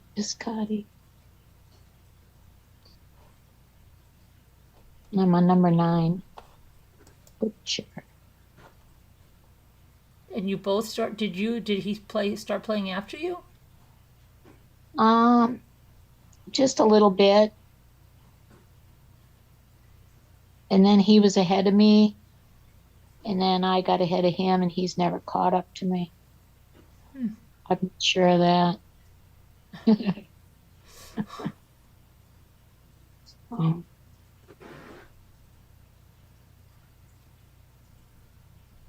I mean, he's only about maybe 10, 15 chef ranks below me. It's not that much. Is that what you were doing on the vacation when you were talking? Were you playing that word game? With Mike on the phone? Yeah. Yeah.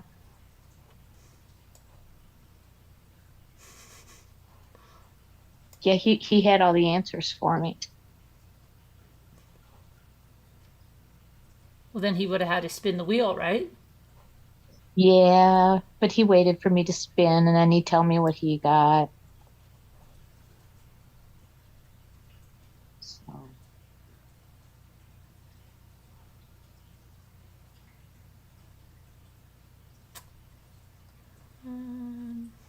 wonder how far back I can this goes.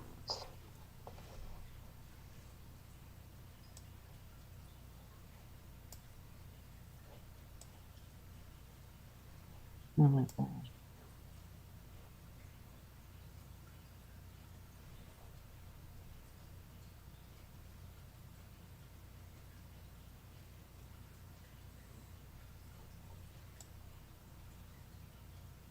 Oh, okay.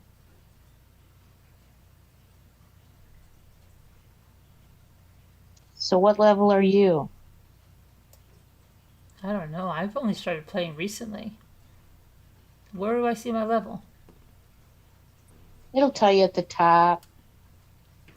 Like, Um, it'll say strawberry, peach, rose, cherry, coffee, chocolate, caramel, mocha, I don't see it over here.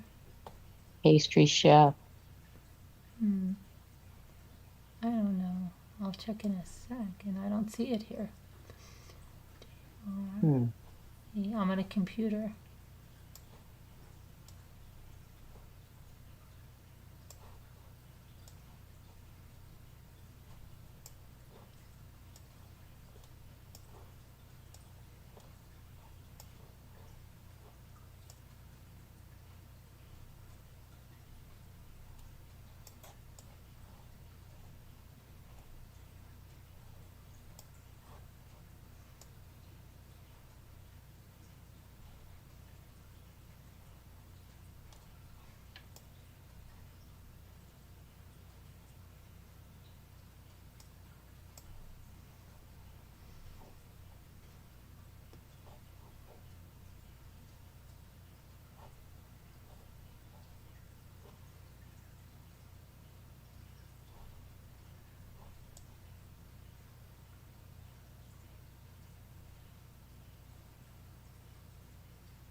Oh, Sharon, we need you. What? We need Sharon.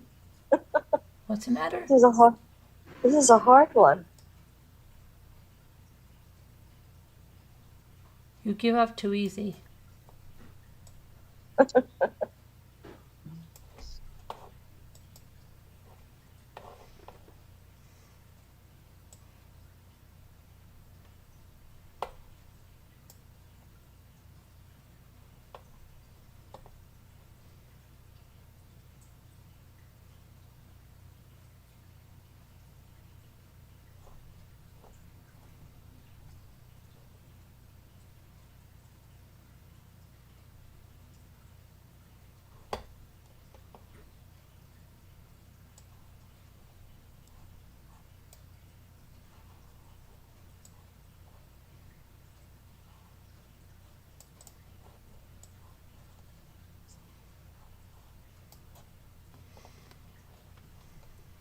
All right.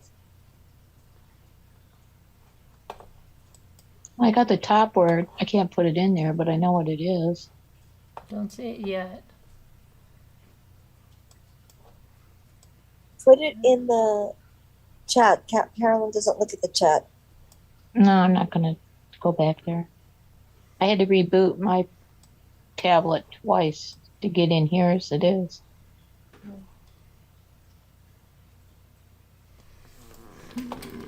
Text me it, please. Oh, all right. Driving me crazy. How many of these words do you have already, Elle?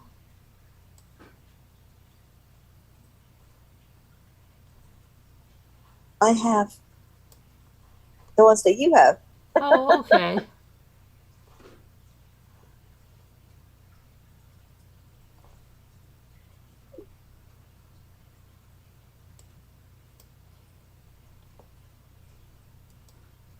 Thanks, Sharon.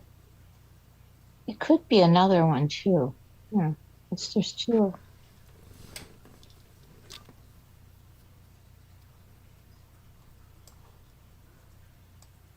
I think the first one is the right one.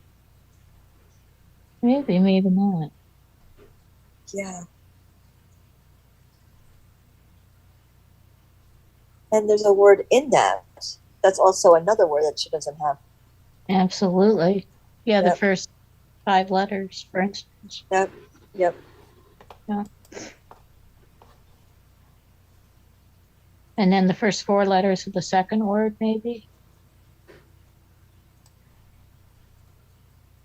Yeah. Yeah.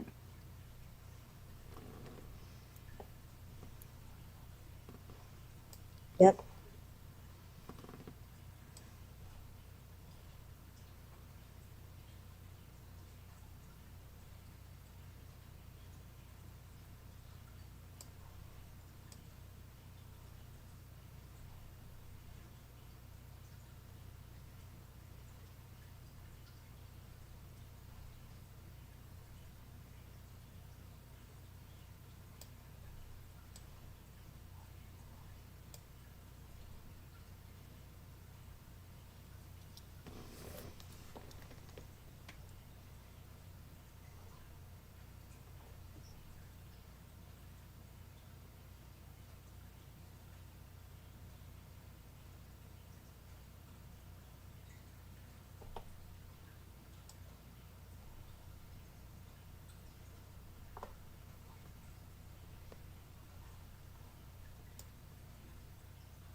So you find all the words you can find, and then you put them in alphabetical order.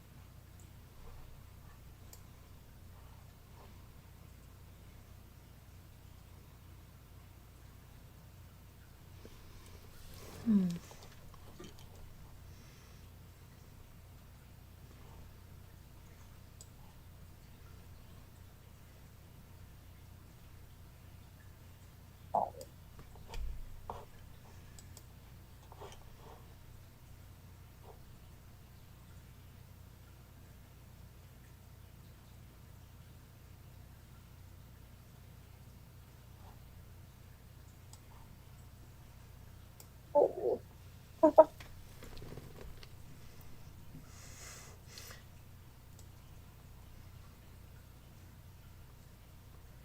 Yes.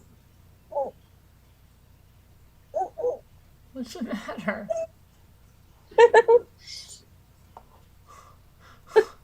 What's wrong?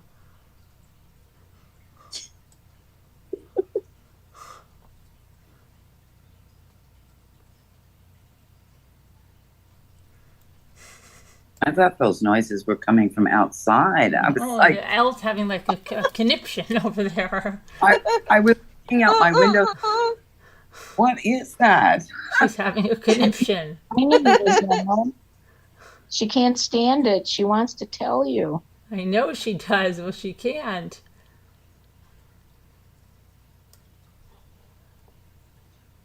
Well, you're just not filling them in willy-nilly, are you? What? No.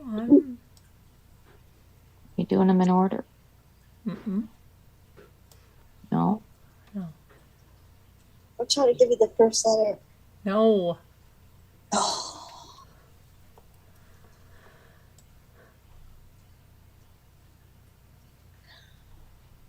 Mm,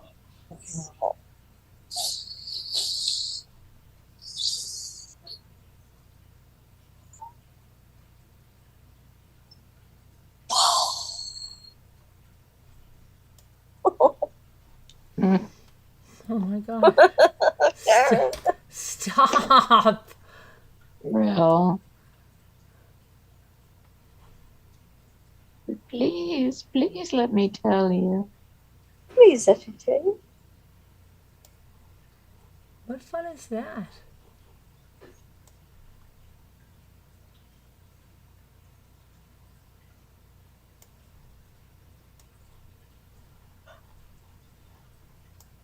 Well, the good news is you're not on the clock. Right.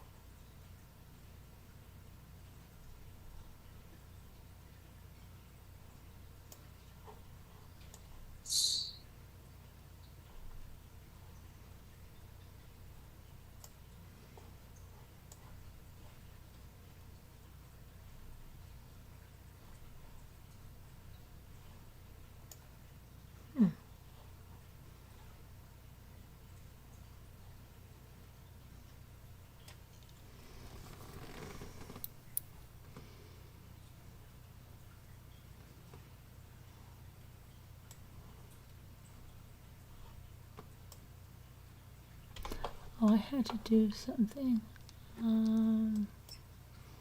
Thought I had to address something.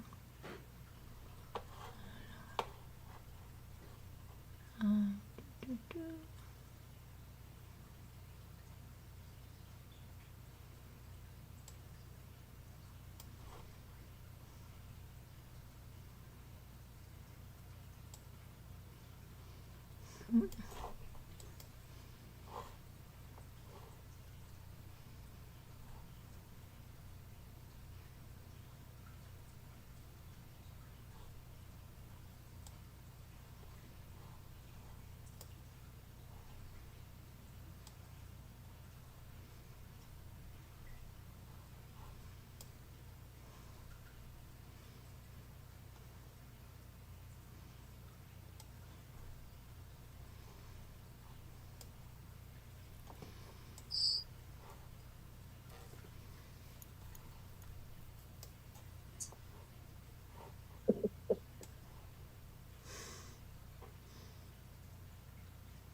Oh, Oh my gosh.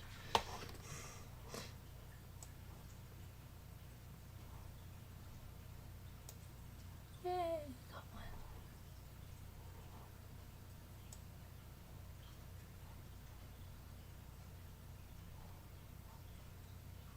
Poor Al. we're so close. Really? Is she going all What? around? Is she getting there? She was.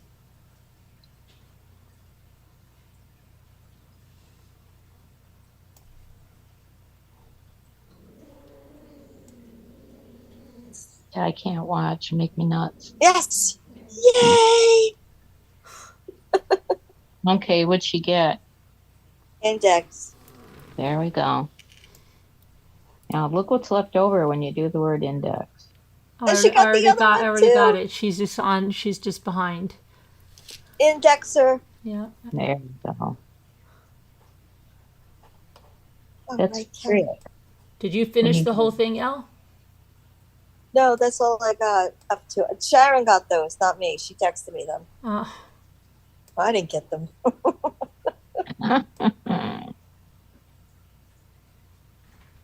I don't have any more now. Do you have any more, Sharon? Just look at them. You can get a bunch more. Okay. Let me try to get them. You have nerd. Oh. There you go, Sharon. Oops. I Whoops. figured you would have had nerd a long time ago. She hates when you give her the answers. Well, I didn't know she didn't have nerd. I figured everybody had nerd by now.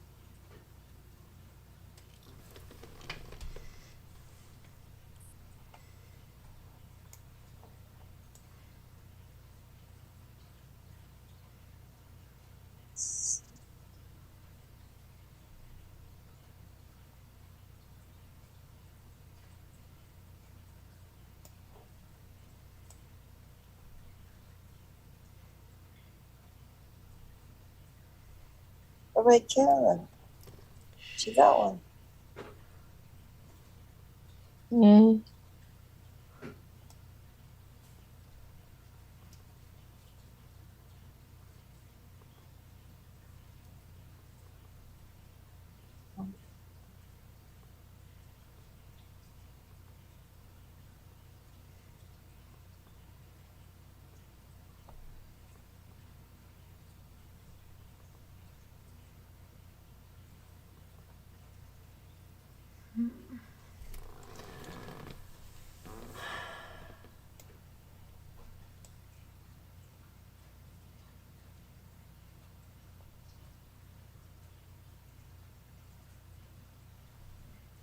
I wonder what the next one is. I know what that is.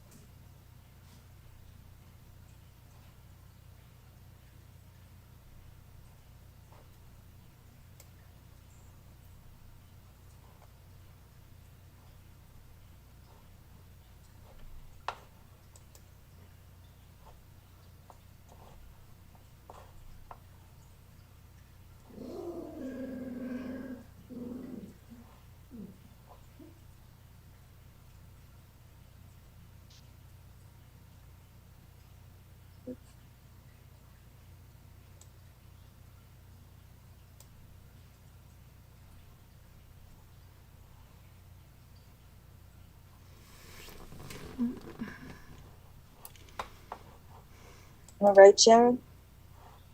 What's that? I texted you it. Am I right? Hang on. Oh, yeah.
Let's see.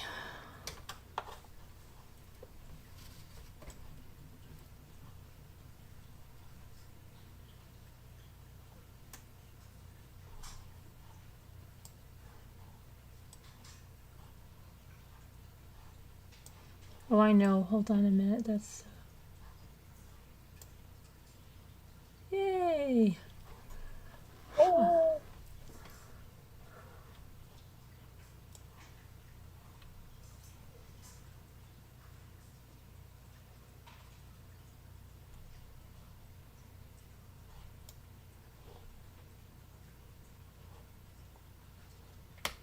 D-E-R-I-X.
Yay.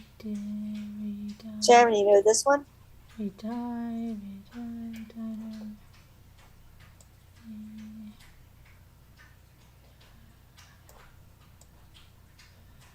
one? I can't see it.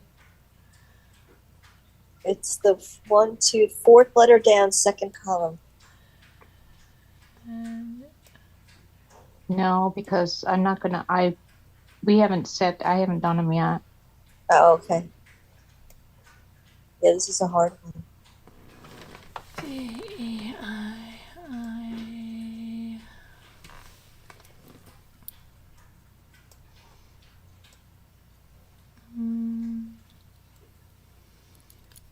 D.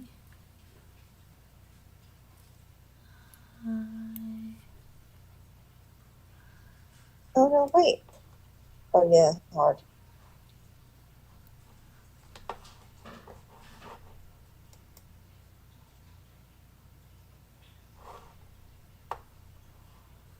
Yeah.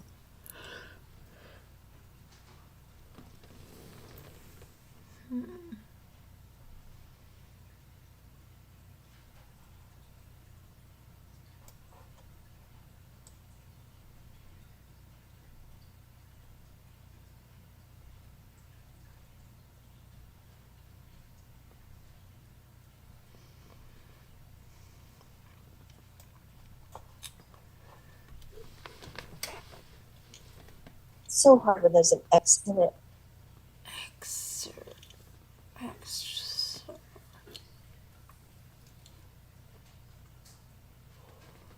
Dexter.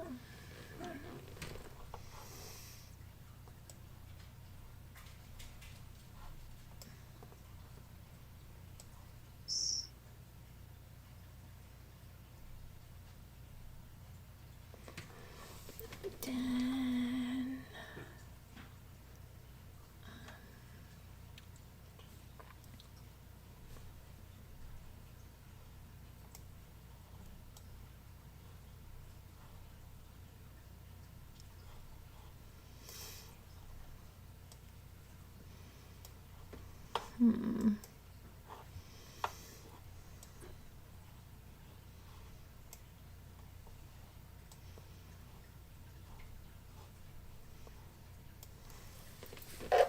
I begin with a D, I, or an A.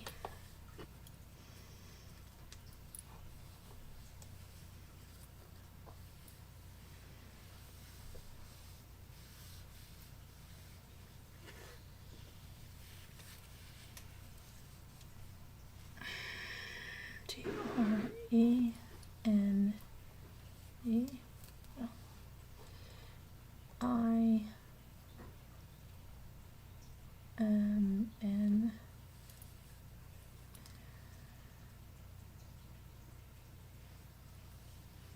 N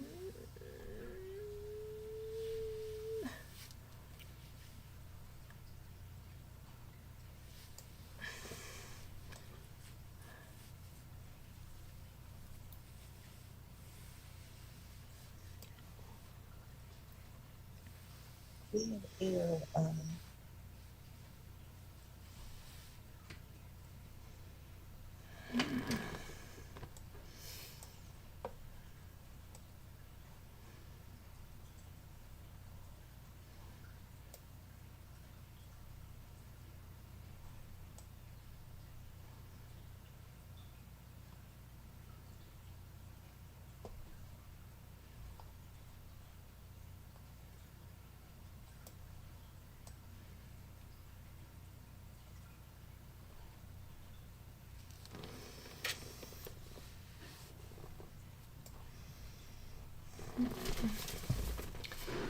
Oh boy. Oh boy. A R Aaron.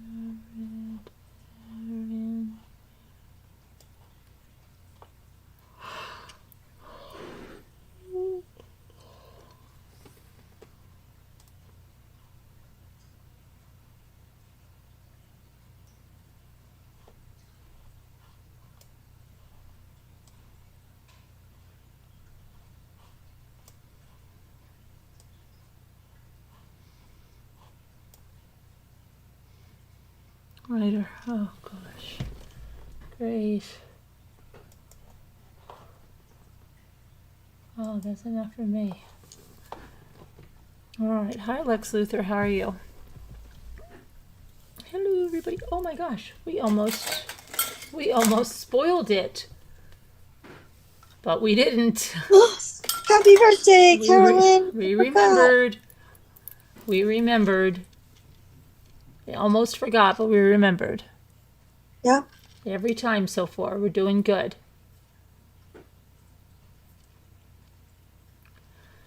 So, what else is going on?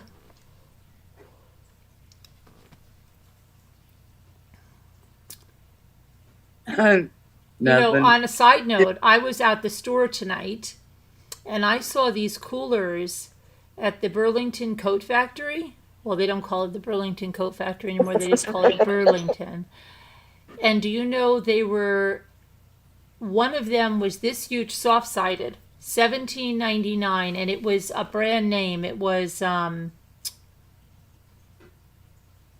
gosh, what was the name? It was an outdoors name. It wasn't Champion. It was a huge one, insulated, soft-sided, huge, $17.99. And then another cooler on wheels, soft-sided, but it was on wheels, and it even had like a backpack thing. It was $22.99, and it was huge on wheels. Like Champion or Just saying, yes, LL something like that. Yes, it was a brand name. It was like an outdoors name, Coleman or something. Oh, Soft-sided at Burlington, $17.99. It was about Wow. this huge, big, soft-sided, carrying handles, everything, whole 9 yards. with wheels. The one with wheels was $22.99. Yeah. What a bargain. Oh, whoa! So The North Face? it wasn't North Face, but it was a name brand. It's I probably was going to take a Coleman. picture of it, and I didn't take the picture. Sounds like a good deal. It is a good Yeah. deal. Definitely a good deal. If you have a Burlington around you and you're in the market for a soft-sided cooler, they have a nice selection. Good prices. Oh yeah. And purses over there. I'll tell you, they had Guess purses. You know what? They had the Jenner kids. Apparently, they have a purse that's $60. Burlington has it for $12. They had Guess purses. You could get those were like the most expensive. There was $42.99 one with the letters. Nine West was $29.99. Let's see. They had Steve Madden for $32.99. They had all brand names. I mean, the highest priced one was the 47, which was one of the Guess purses. But there were bargains galore on purses. If you have a Burlington near you, Oh, yeah, check it out. Goodness. Just saying. Just saying. Thanks for the tip. Yeah. Hi, Debbie. Hi, Debbie. But I didn't get to get a brayer. I have to get another brayer. The Bucky answers. I don't know. Hey, everybody. Hi. hi, Debbie. Hey. Wow. But yeah, crazy good deals around. And what else do we have going on?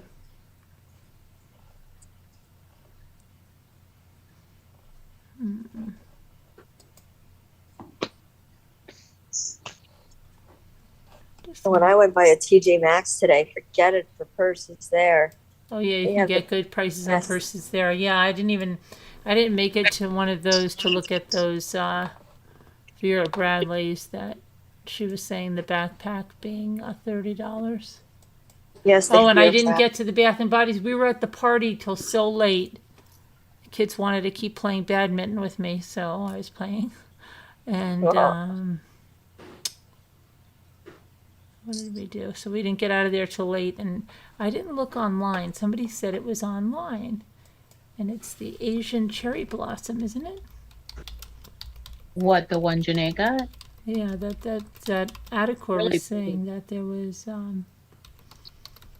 quite a sale on that or something. Let's see.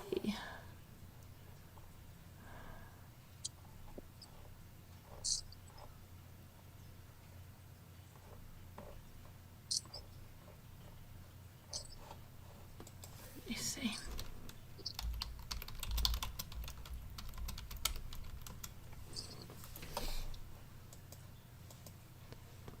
That's where I used to always go, and I don't know. I used to get lotions in these really weird. Maybe I still have them somewhere.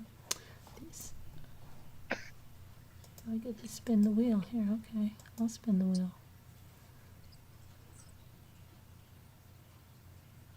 Oh, how to claim.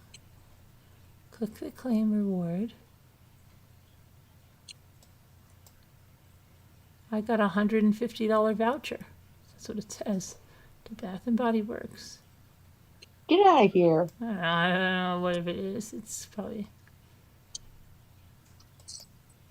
See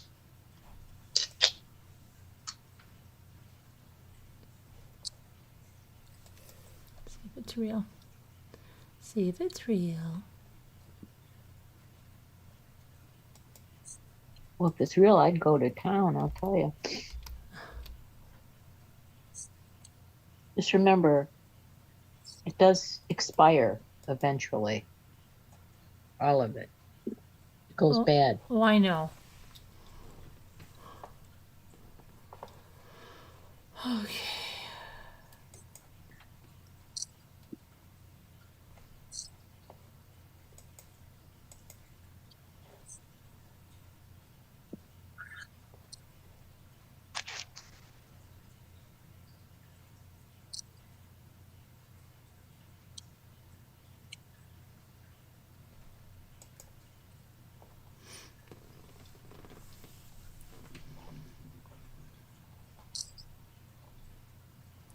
out of here.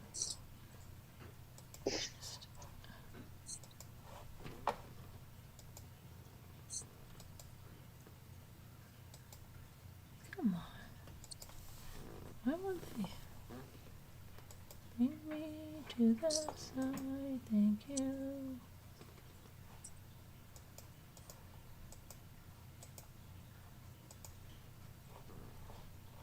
Alright, this is so stupid, Bath and Body Works. Let me in the darn site.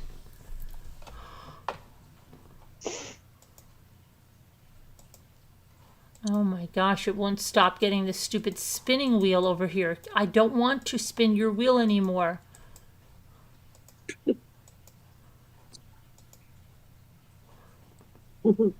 Wow, that was incredible.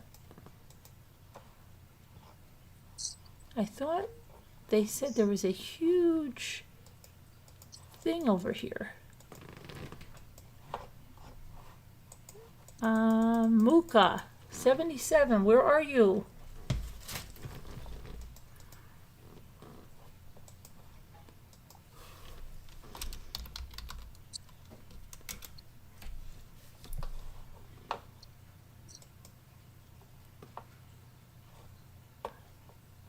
Oh, okay, now I see the sale. What is that? Oh, somebody said they wanted foaming hand soap, but I don't use this one usually. I usually use Renew. Okay, I want to look at that.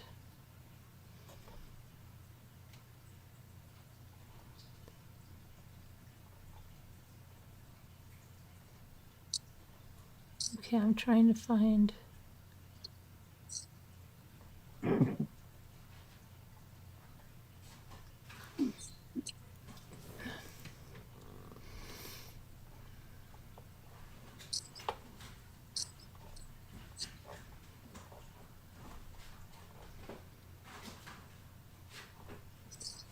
Waikiki Beach coconut. That sounds like it might smell nice. Doesn't it?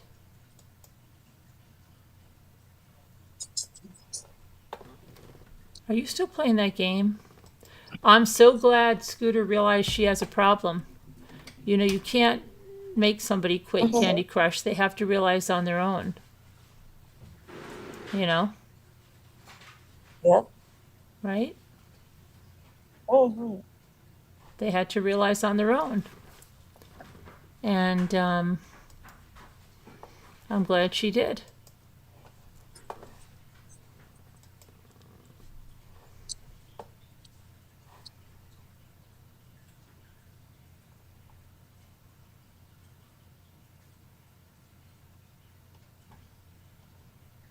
I wonder if she's going to be able to quit it. Is she trying? Yeah, you didn't hear her? She's trying.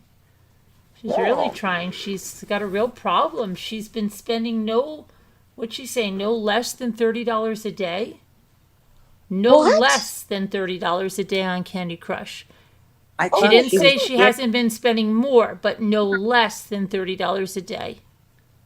I thought she was kidding. She is not kidding. She's kidding. No, I think she's kidding. No. Listen to me. She How could is you not spend kidding. $30 a day? Ask Kevin. She told us this a couple of weeks ago. She's not kidding. She's not kidding. How I'm can telling she you. be doing that?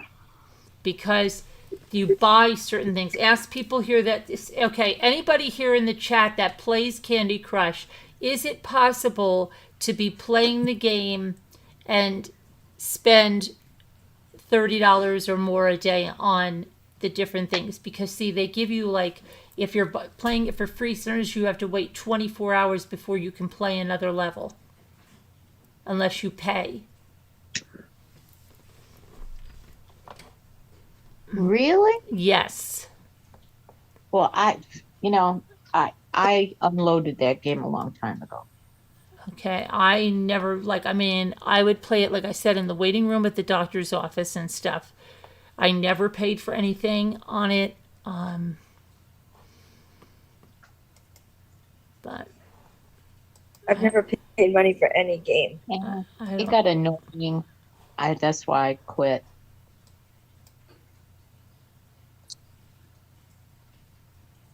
But I'm still playing Angry Birds, and I've been playing that for, oh my God, a long time. My boss would say, "There's a new version out, Sharon." Thanks.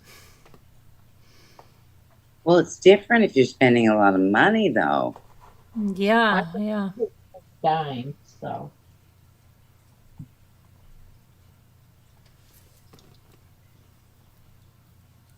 Yep. It is. I really thought she was kidding. No, she's not kidding. Ask Kevin if Kevin's here. Kevin's here. Kevin, No, is she kidding? Kevin, you know, right? Yeah, you know. He's not answering.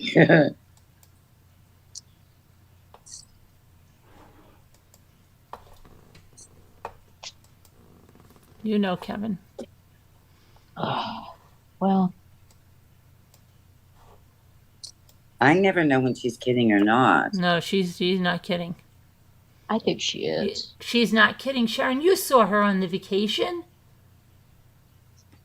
I didn't see her playing it all that much. because you didn't notice when she would disappear into her room or she would sit on the recliner with that thing on her neck and she was just totally into it. Well, No, she told me it was becoming a problem. oh, It was becoming a problem. It was. She was ignoring family and friends.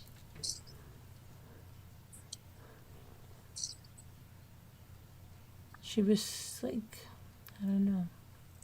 Kevin says serious. Yes, he's serious. I'm telling you, Yeah. she really has an issue. Yeah. I saw her put that in the chat, but I thought she was just joking around. No, and I'm really glad she's recognized it. Well, yeah. That's a lot of money. It's a lot of money, but it's a lot of time, like ignoring people. Well, that's true, too.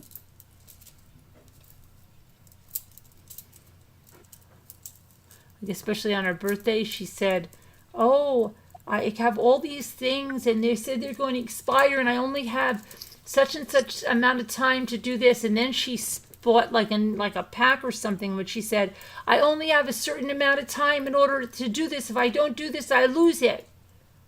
And she was just like on and on and on about the thing. Yeah, I was like,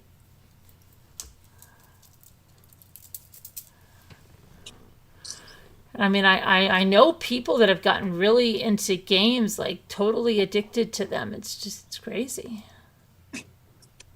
But Well, I don't really know anything about them, so, I don't know about them.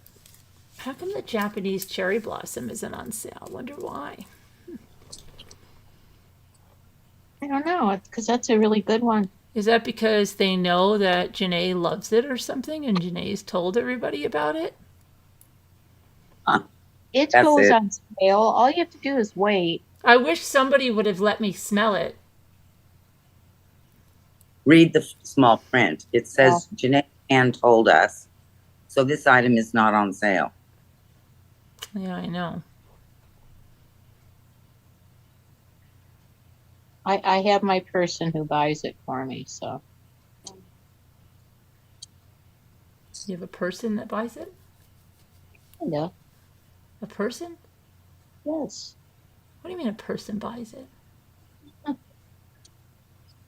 Santa Claus buys it and puts it in my stocking Oh, from my son. okay. He always buys me something like that. You know what he used to tell people? Of course, he didn't know any better. He said, because I named one of the cats Victoria. She named that after her favorite store, Victoria's Secret. He'd go and tell people that, and I'd go, oh my God. Oh my gosh. Because Victoria's Secret had all those. That's why I love Victoria's Secret. They had all that stuff before Bed Bath and Beyond, or not Bed Bath and Beyond, before Bath and Body Works. Same stuff, exactly the same stuff.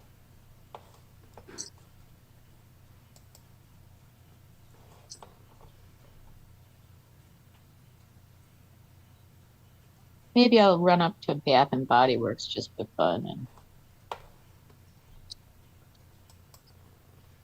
look and see what they've got. Yeah.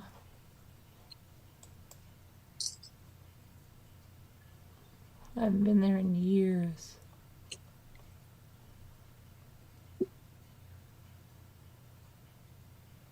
By 3.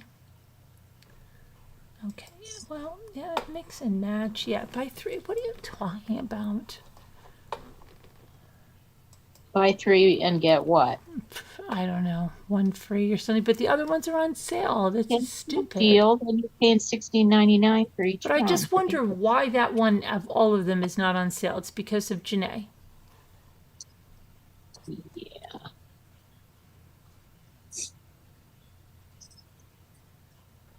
I'm positive it is.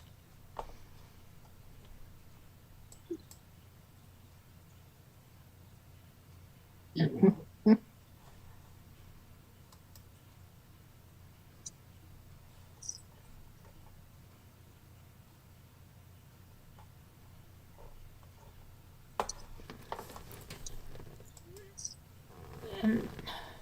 I wish I knew how it smells. Have you ever smelled it? What? The Japanese cherry blossom? That's what Michael buys me. Oh, is it unbelievable? Oh, I don't know. It's unbelievable. It's really nice.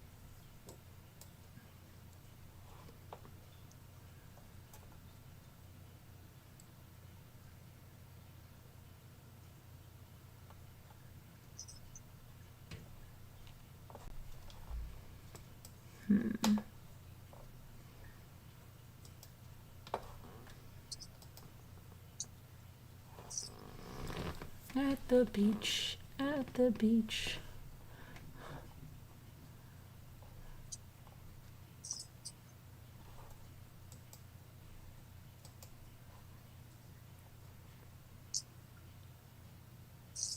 Travel size.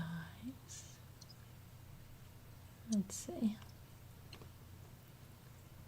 Tutti Frutti candy.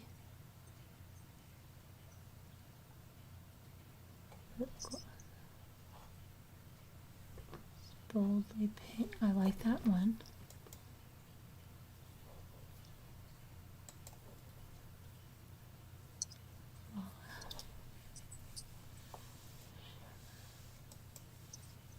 Two. You're shopping. Groceries. Pineapple. Pineapple. I'll have to get some of that. And I like Amber Romance for shower gel. Smells so.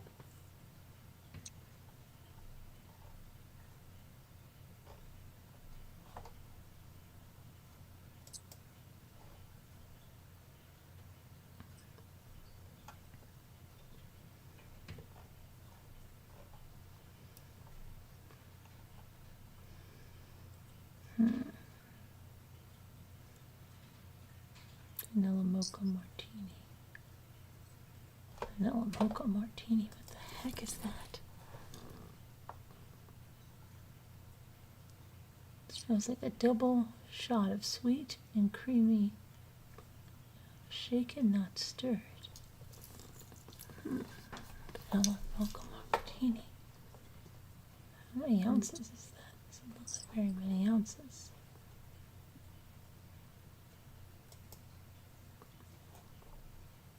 How many ounces is that? Doesn't look like a lot.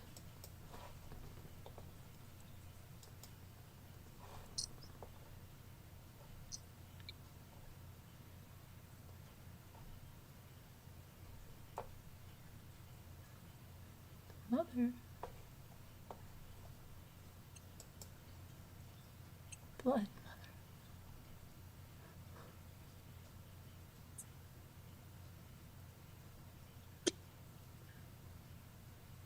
Bear Wonder. Groovy Watermelon. Rainbow Waves. Oh, yeah. That reminds me, Rainbow Waves. We're going to do some kind of a rainbow project for Pride Month. I was going to do a rainbow cake. You know, Kevin and I were talking about it. Maybe I could do the marshmallow fondant that I make and do a rainbow cake or something. As long as I have enough time. There's never enough time.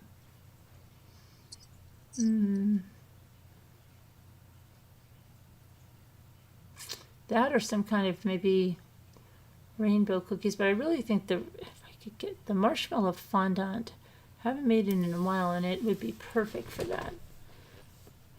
Do a rainbow. Okay. I think that's what I'll do. Maybe I can do marshmallow fondant. It's delicious. I bet I love marshmallows. It's not like the yucky caca fondant. We made a. I should do that. Maybe what's today? Saturday, Sunday. Maybe Friday craft night. We'll have to see. Gotta plan that. Let's see now. Rainbow Waves. All right, let's see.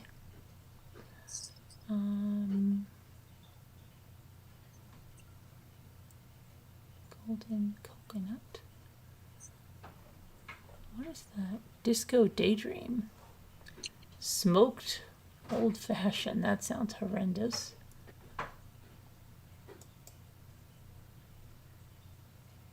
You should see what the kids did to me at the store today.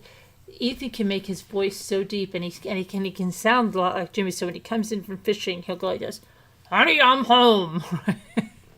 But he does it in his like, and he loves doing this in the store now. He'll say, "I'm going to just check the shirt right there," and then he'll come around, or they'll be in another store with Jimmy, and they sneak up on me. Luke used to grab my purse out of the cart. That's how he used it. But Ethan will come in and go this, "Ma'am." I was in like the houseware section of something, and I didn't know they were in the store, and he tapped me on the shoulder, and it didn't sound like him. It scared the crap out of me. And I turn around, and there's a lady behind me, and she's losing it. She's almost peeing in her pants, right? And she goes, "You just want to kill them, don't you?" She's like, "My kids do the same freaking thing to me." So then Ethan will go, "She can't kill us. And she won't do that." Because they take everything so freaking literally, especially in Luke sometimes. So then, oh my gosh, we're laughing. And I said, "Oh my gosh," he changes his voice. And he goes, "But who would do that, Mom?" And I said, "You don't realize, I don't even think you're in this store." And then you come with that crazy voice and you tap me on the shoulder. Oh my gosh. Drives me crazy. Man.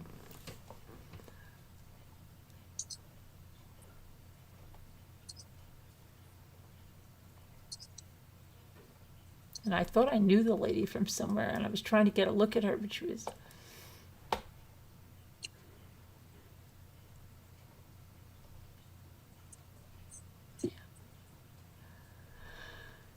See, I'll just put all this stuff here and then not end up getting it, because it's like,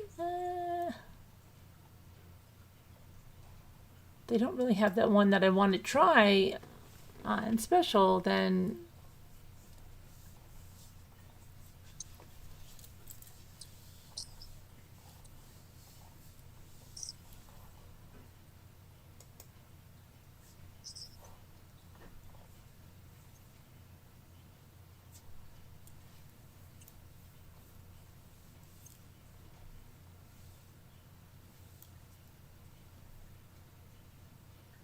There's a rainbow car fragrance holder that's on sale. And a hot air balloon. There's Twilight Woods. I don't know. Oh, and there's beautiful butterfly car fragrance holder. It's really pretty. This is a mahogany vanilla candle. It smells like our well-known woody fragrance with a sweet creamy trim. That's a nice mahogany vanilla.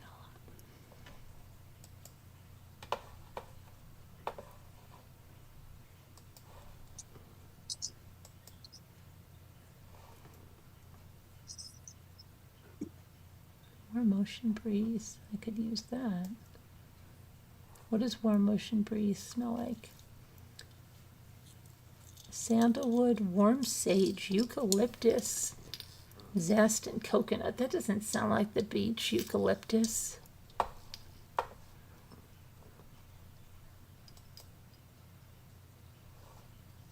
Springtime in Paris. Midnight Blues, cinnamon spice, vanilla. That sounds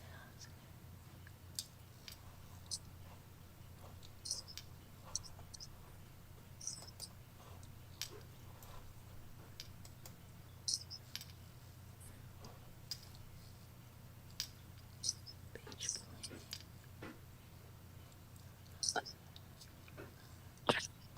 Sunshine Glow. Sun-drenched linen. Orange pineapple punch. Iced dragon fruit tea. Beach weather. Let's see what that is like. Sandalwood, island coconut, breezy palm trees, and crashing waves. Smells like a sweet day on the shore.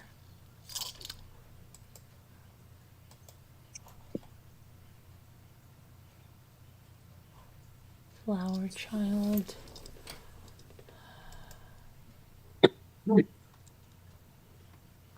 I don't know. I should have gone. I wish I would. Well, what can I do? We were at the party, having fun with the kids, making memories. All right, let's see.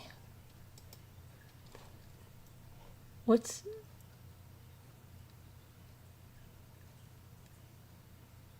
Uh-oh.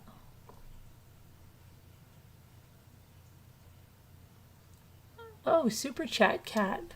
How are you? Thank you. Happy belated birthday. Thank you. Well, it's my birthday month, Super Chat Cat, so you're not too late. Super Chat Cat, what's going on? What's going on with Super Chat Cat? Anything? Oh, shoot. Did I water my plants today? Yes, I did. I did water my plants. Yes. Was that already today?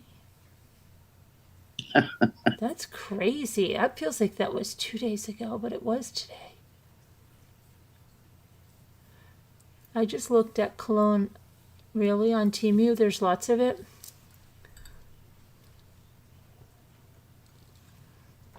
I have to get a seam roller.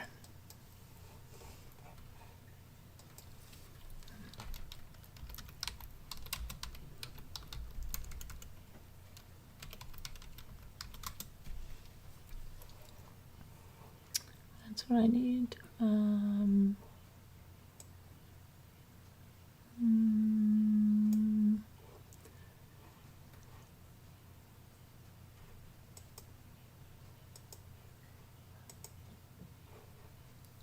Look at that. Okay.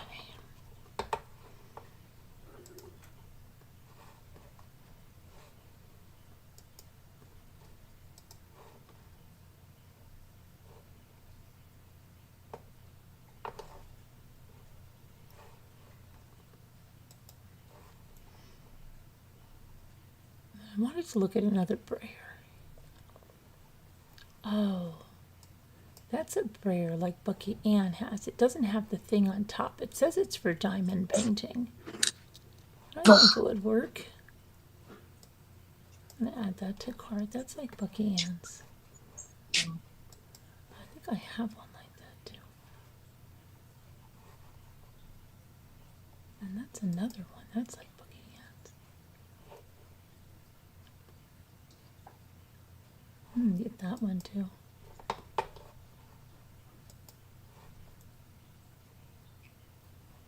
That's an amazing deal on a pastry mat and the rolling pin. You've got to be kidding me.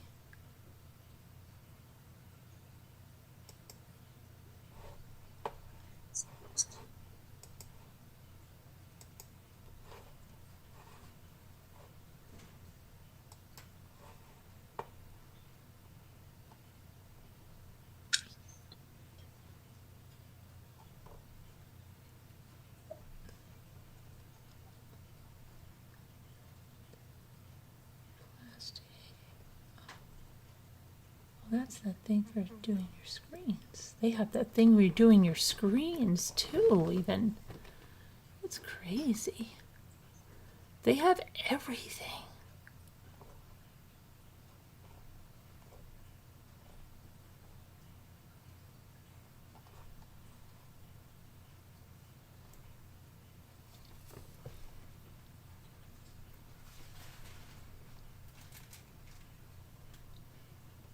They literally have everything.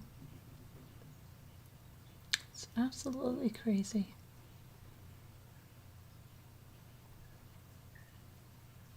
I could have used my jade roller I had too.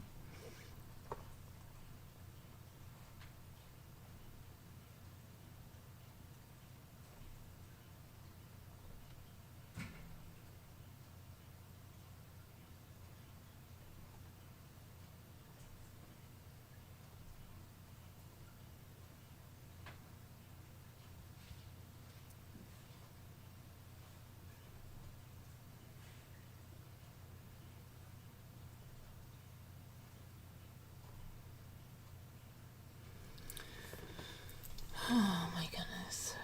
All right. And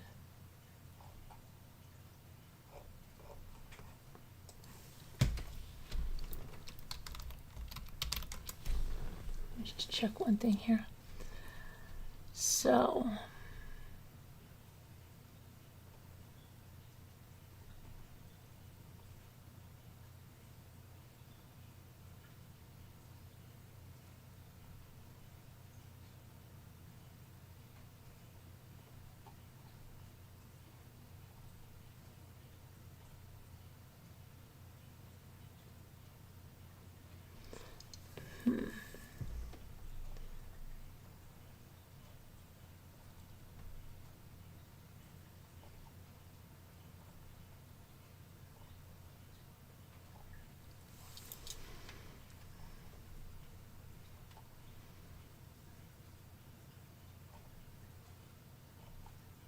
what else is going on? What have you got planned for tomorrow? I hope I can get some stuff done tomorrow. So much to do tomorrow. Church. I have so much to do. That's good.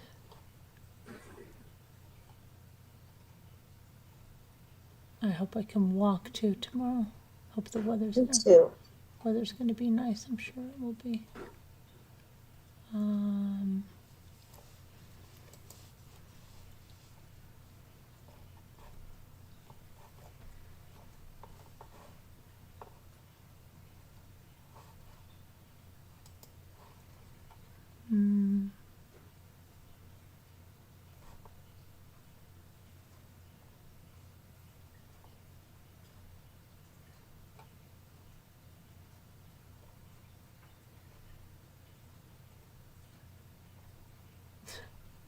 My kids are so funny. There was this little kid that was playing badminton, a couple of years younger than Luke, and then he's trying to serve it, and then he's missing, and Luke's like, "It's okay. You know, you're getting it sometimes, and I've been doing this a lot longer than you have." And he's telling, and he's like, "But you're okay. Look, you got that one, so at least you got that part of it. You're okay." You know, and I'm just thinking, like, it's so funny because he's sitting there telling the kid this, and then when we're leaving, he's telling these people that we met for the first time. They were Jimmy's. He's like, "It's very nice for you to have us. Thanks." It reminds me of this kid. He's always taking. He said, "Ethan, okay, now remember to say goodbye to all those people over there." And then he goes over to the guy again. He's like, thanks. We had a great time. Hope you have a happy birthday. And he says hello to oh my gosh. And he's like, sometimes he's like a little hysterical. So I just laugh sometimes.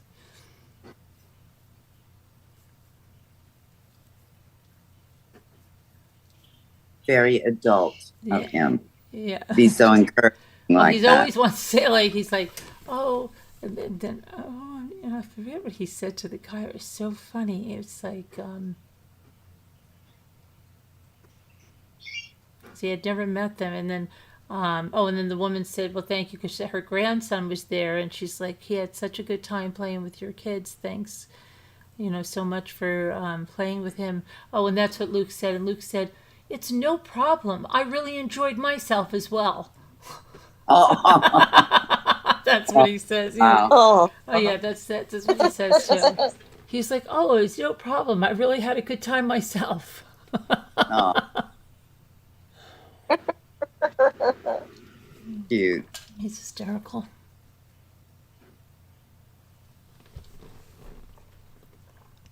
Mhm.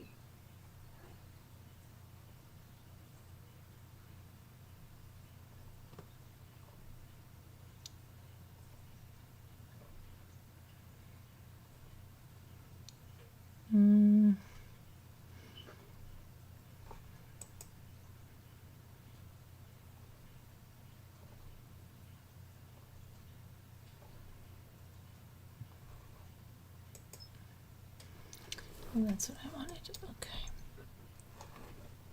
And let's see.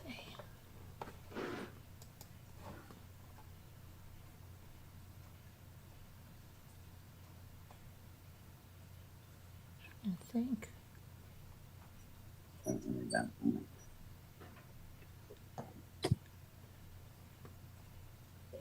Oh, what else? So I hope it's going to be nice tomorrow. It's amazing the weather got. I mean, that smoke and stuff got better. Oh, that's good. good. That would have been nuts. So I was telling that lady, I'm like, you were lucky that, I moved down. She's like, yeah, I know. It's horrible. It's crazy. Is that a new harness chest strap? For Looks horrible.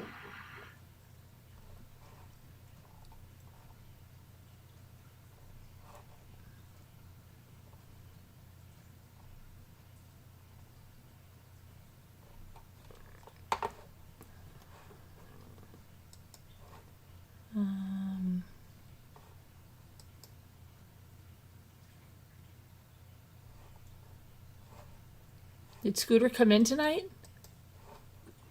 Not that I saw. I hope she's not back on the Candy Crush. She's going to need a sponsor. I wonder if they have, let me look at that, if they really have addiction to her, like if they have I'm sure they do. addiction to Candy Crush. Let me see.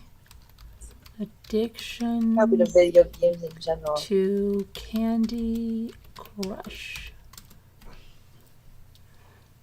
It'll say Scooter's name right in there. Okay, hold on. This is Chris is crazy. It's called GameQuitters.com. Candy Crush Saga is the 5th highest grossing app on App Store and the 3rd highest grossing app on Google Play.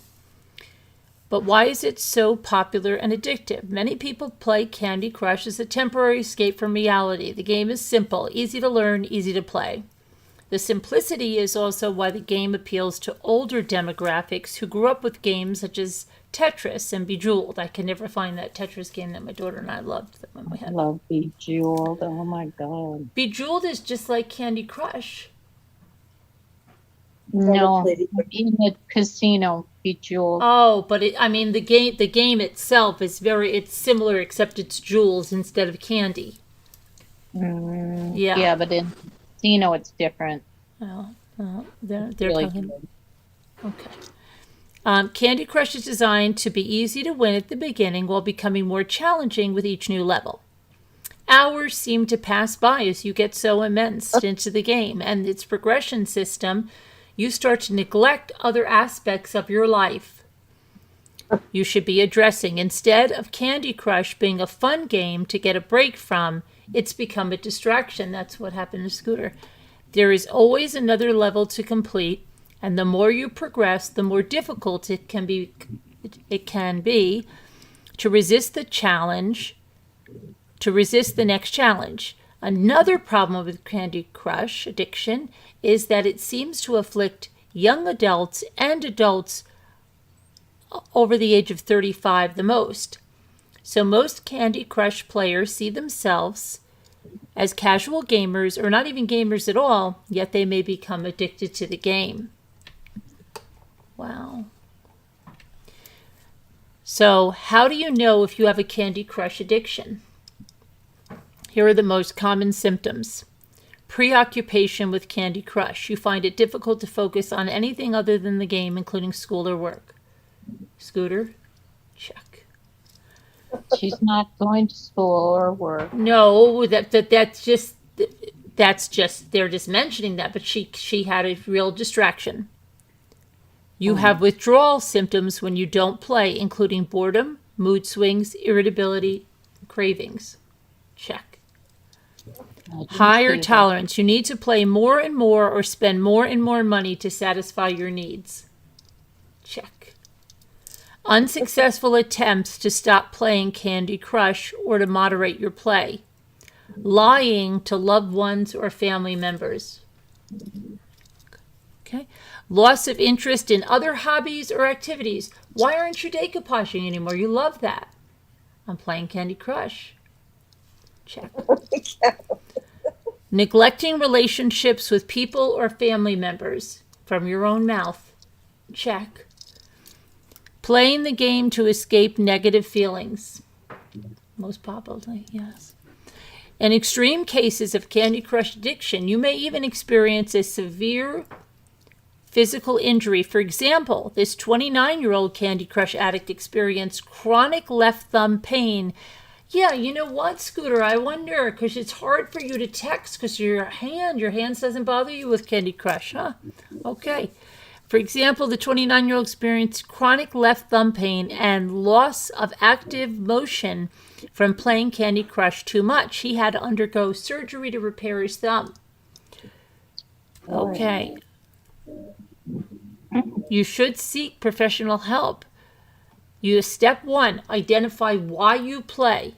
Why do you play Candy Crush so much? Is it because you have nothing else to do and you're bored? Is it because you're escaping real-life problems and neglecting them? Or it might be because you need the sense of achievement and progress that you get with the game. Candy Crush addiction, or any video game addiction for that matter, is a complex problem that might consist of several reasons why gaming addiction develops in the first place. The first step is to discover why you play so much and then find a replacement activity. So she's doing that with the decoupage. Let's see. Step 2, delete. She's not going to be able to do this because this is what Muka told her, or I think it was Muka in the chat. Delete Candy Crush. The next step is to delete all instances of Candy Crush or Candy Crush Saga from your mobile devices and your social media accounts. Deleting your accounts can feel intimidating, but it will make it much easier to stop playing.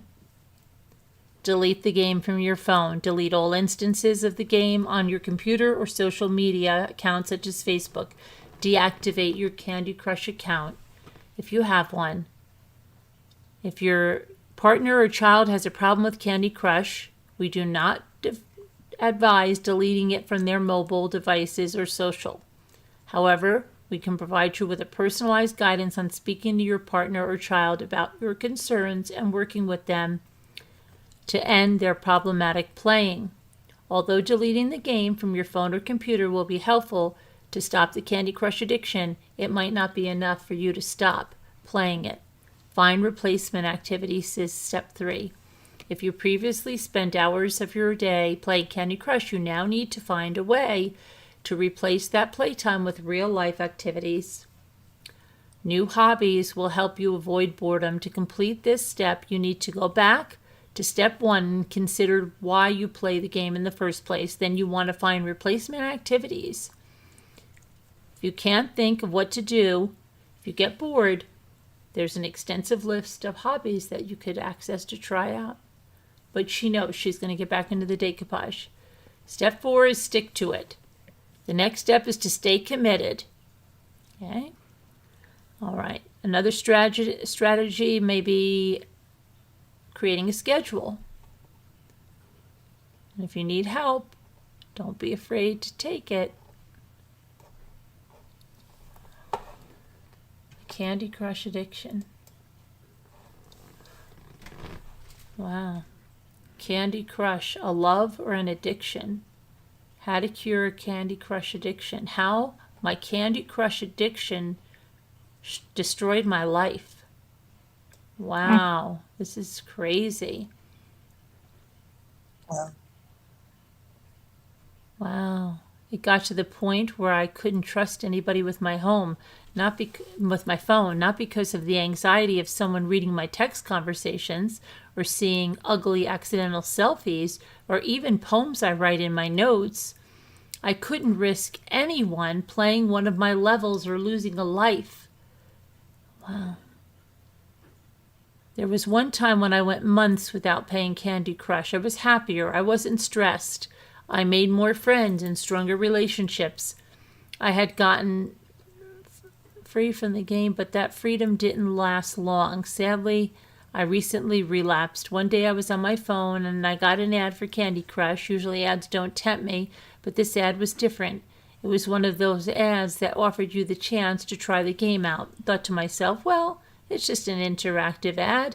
It won't make me want to re-download the game. I started playing. Next thing you knew, I tapped it too many times. It took me to the App Store. I was face to face with my download button. I stared at it for what seemed like a lifetime. I knew I couldn't let myself fall back into this. I'd like to think my finger slipped, but I know in my heart I actually wanted to click that button and play. I was right back where I'd been before. I quit the last time. I would tell myself, it's just one round, just one more game. And the next thing I knew, I haven't left my room in days. I find myself either playing strategically when I have lives or staring blankly at the timer when I've run out. Even though this has cost me so much, there is one positive thing that happened. I met someone who also loves Candy Crush. We sit for hours playing in silence together. We never judge each other and accept our love of the game. I can't remember their name or how we met, but the most important thing is we both love the Crush. I'm thankful to have this friend because my parents and other friends have stopped trusting me. I even had an intervention for my addiction. I was walking in my kitchen to grab a snack when I looked to my left and my friends and family were sitting at my dining room table. I was confused, scared, and angry, but I gave them a chance to say what was on their minds. The few friends I had left were threatening to not be my friend anymore. My parents threatened to take my phone away and even send me to a therapy group. I had to give in and tell them I would stop, but everyone knows that in order to really stop, you have to make that decision. I'm still struggling with my decision, but I ask myself every night before bed, do I want to even get better, or is this totally, completely worth it? It's a lot to think about. You understand. Maybe I should take a break from all this thinking and have an escape. That was obviously a teen. Where did I leave my phone? Oh.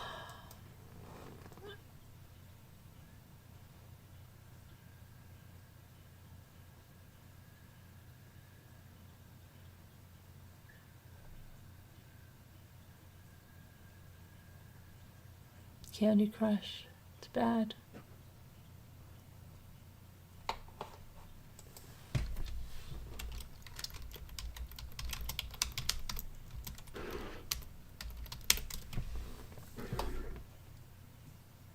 Oh my gosh, there's a Reddit group for you, Scooter. It's called Candy Crush. I quit.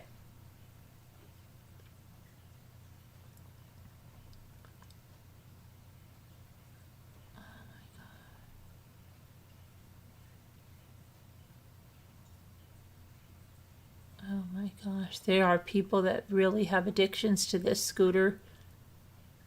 I'm aware I'm addicted, but I don't get angry. Candy Crush is so therapeutic for me. I'm so relaxed whether I win or lose. Someone said, I'll agree that I'm probably addicted, but I'm at level 9,980. And I have never spent a dime on the game. I'm contemplating quitting at 100,000. Excuse me, 10,000, but I probably won't. You don't need to buy anything in this game ever. Stuck on a hard level, don't play for a day. You'll easily pass it. Need a booster, get in a good... Okay, but Scooters, what about the people that are spending money like Scooter?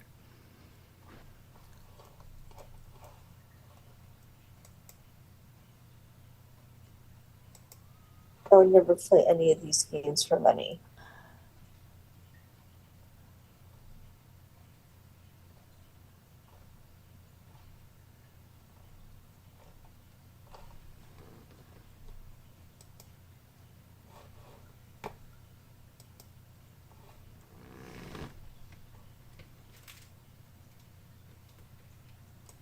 Wow. My name is Kathy, and I could use some ideas beyond the usual find a hobby or uninstall the game. I'm mortified at how much money I spend. I'm ADD-ish, so I like to watch TV and game. I don't have patience to stay on one level for more than an hour, so I buy gold bars, etc. Any suggestions would be appreciated.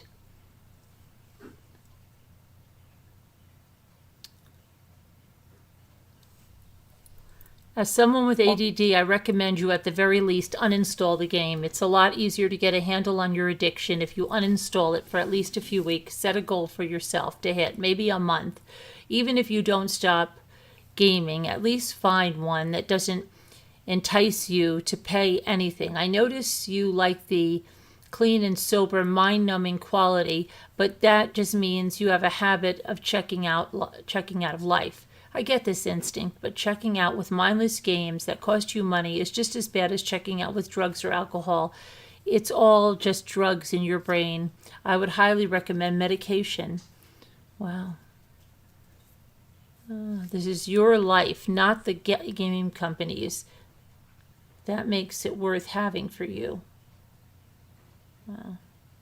The main reason is the money I've spent over the years. That's it.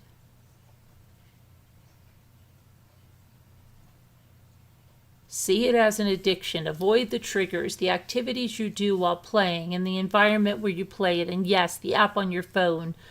But you have to be sure you really want to quit, and be sure that you want to give up your comfort zone. Quitting gaming will make you feel uneasy and uncomfortable for periods of time. Are you ready for that?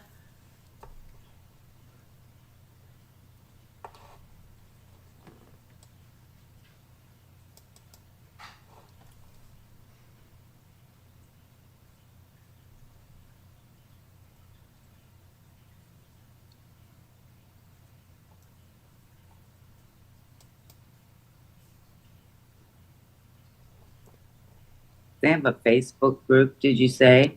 No, it's Reddit. I'm sure they probably have one on Facebook too. Yeah, a Candy Crush addiction support.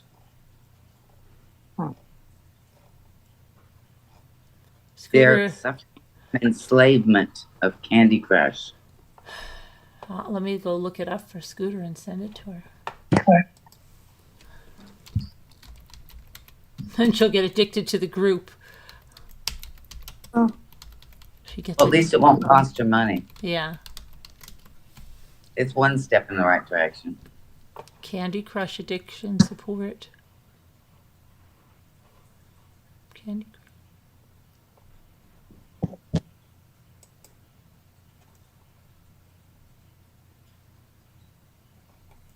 I don't know if that's very active though.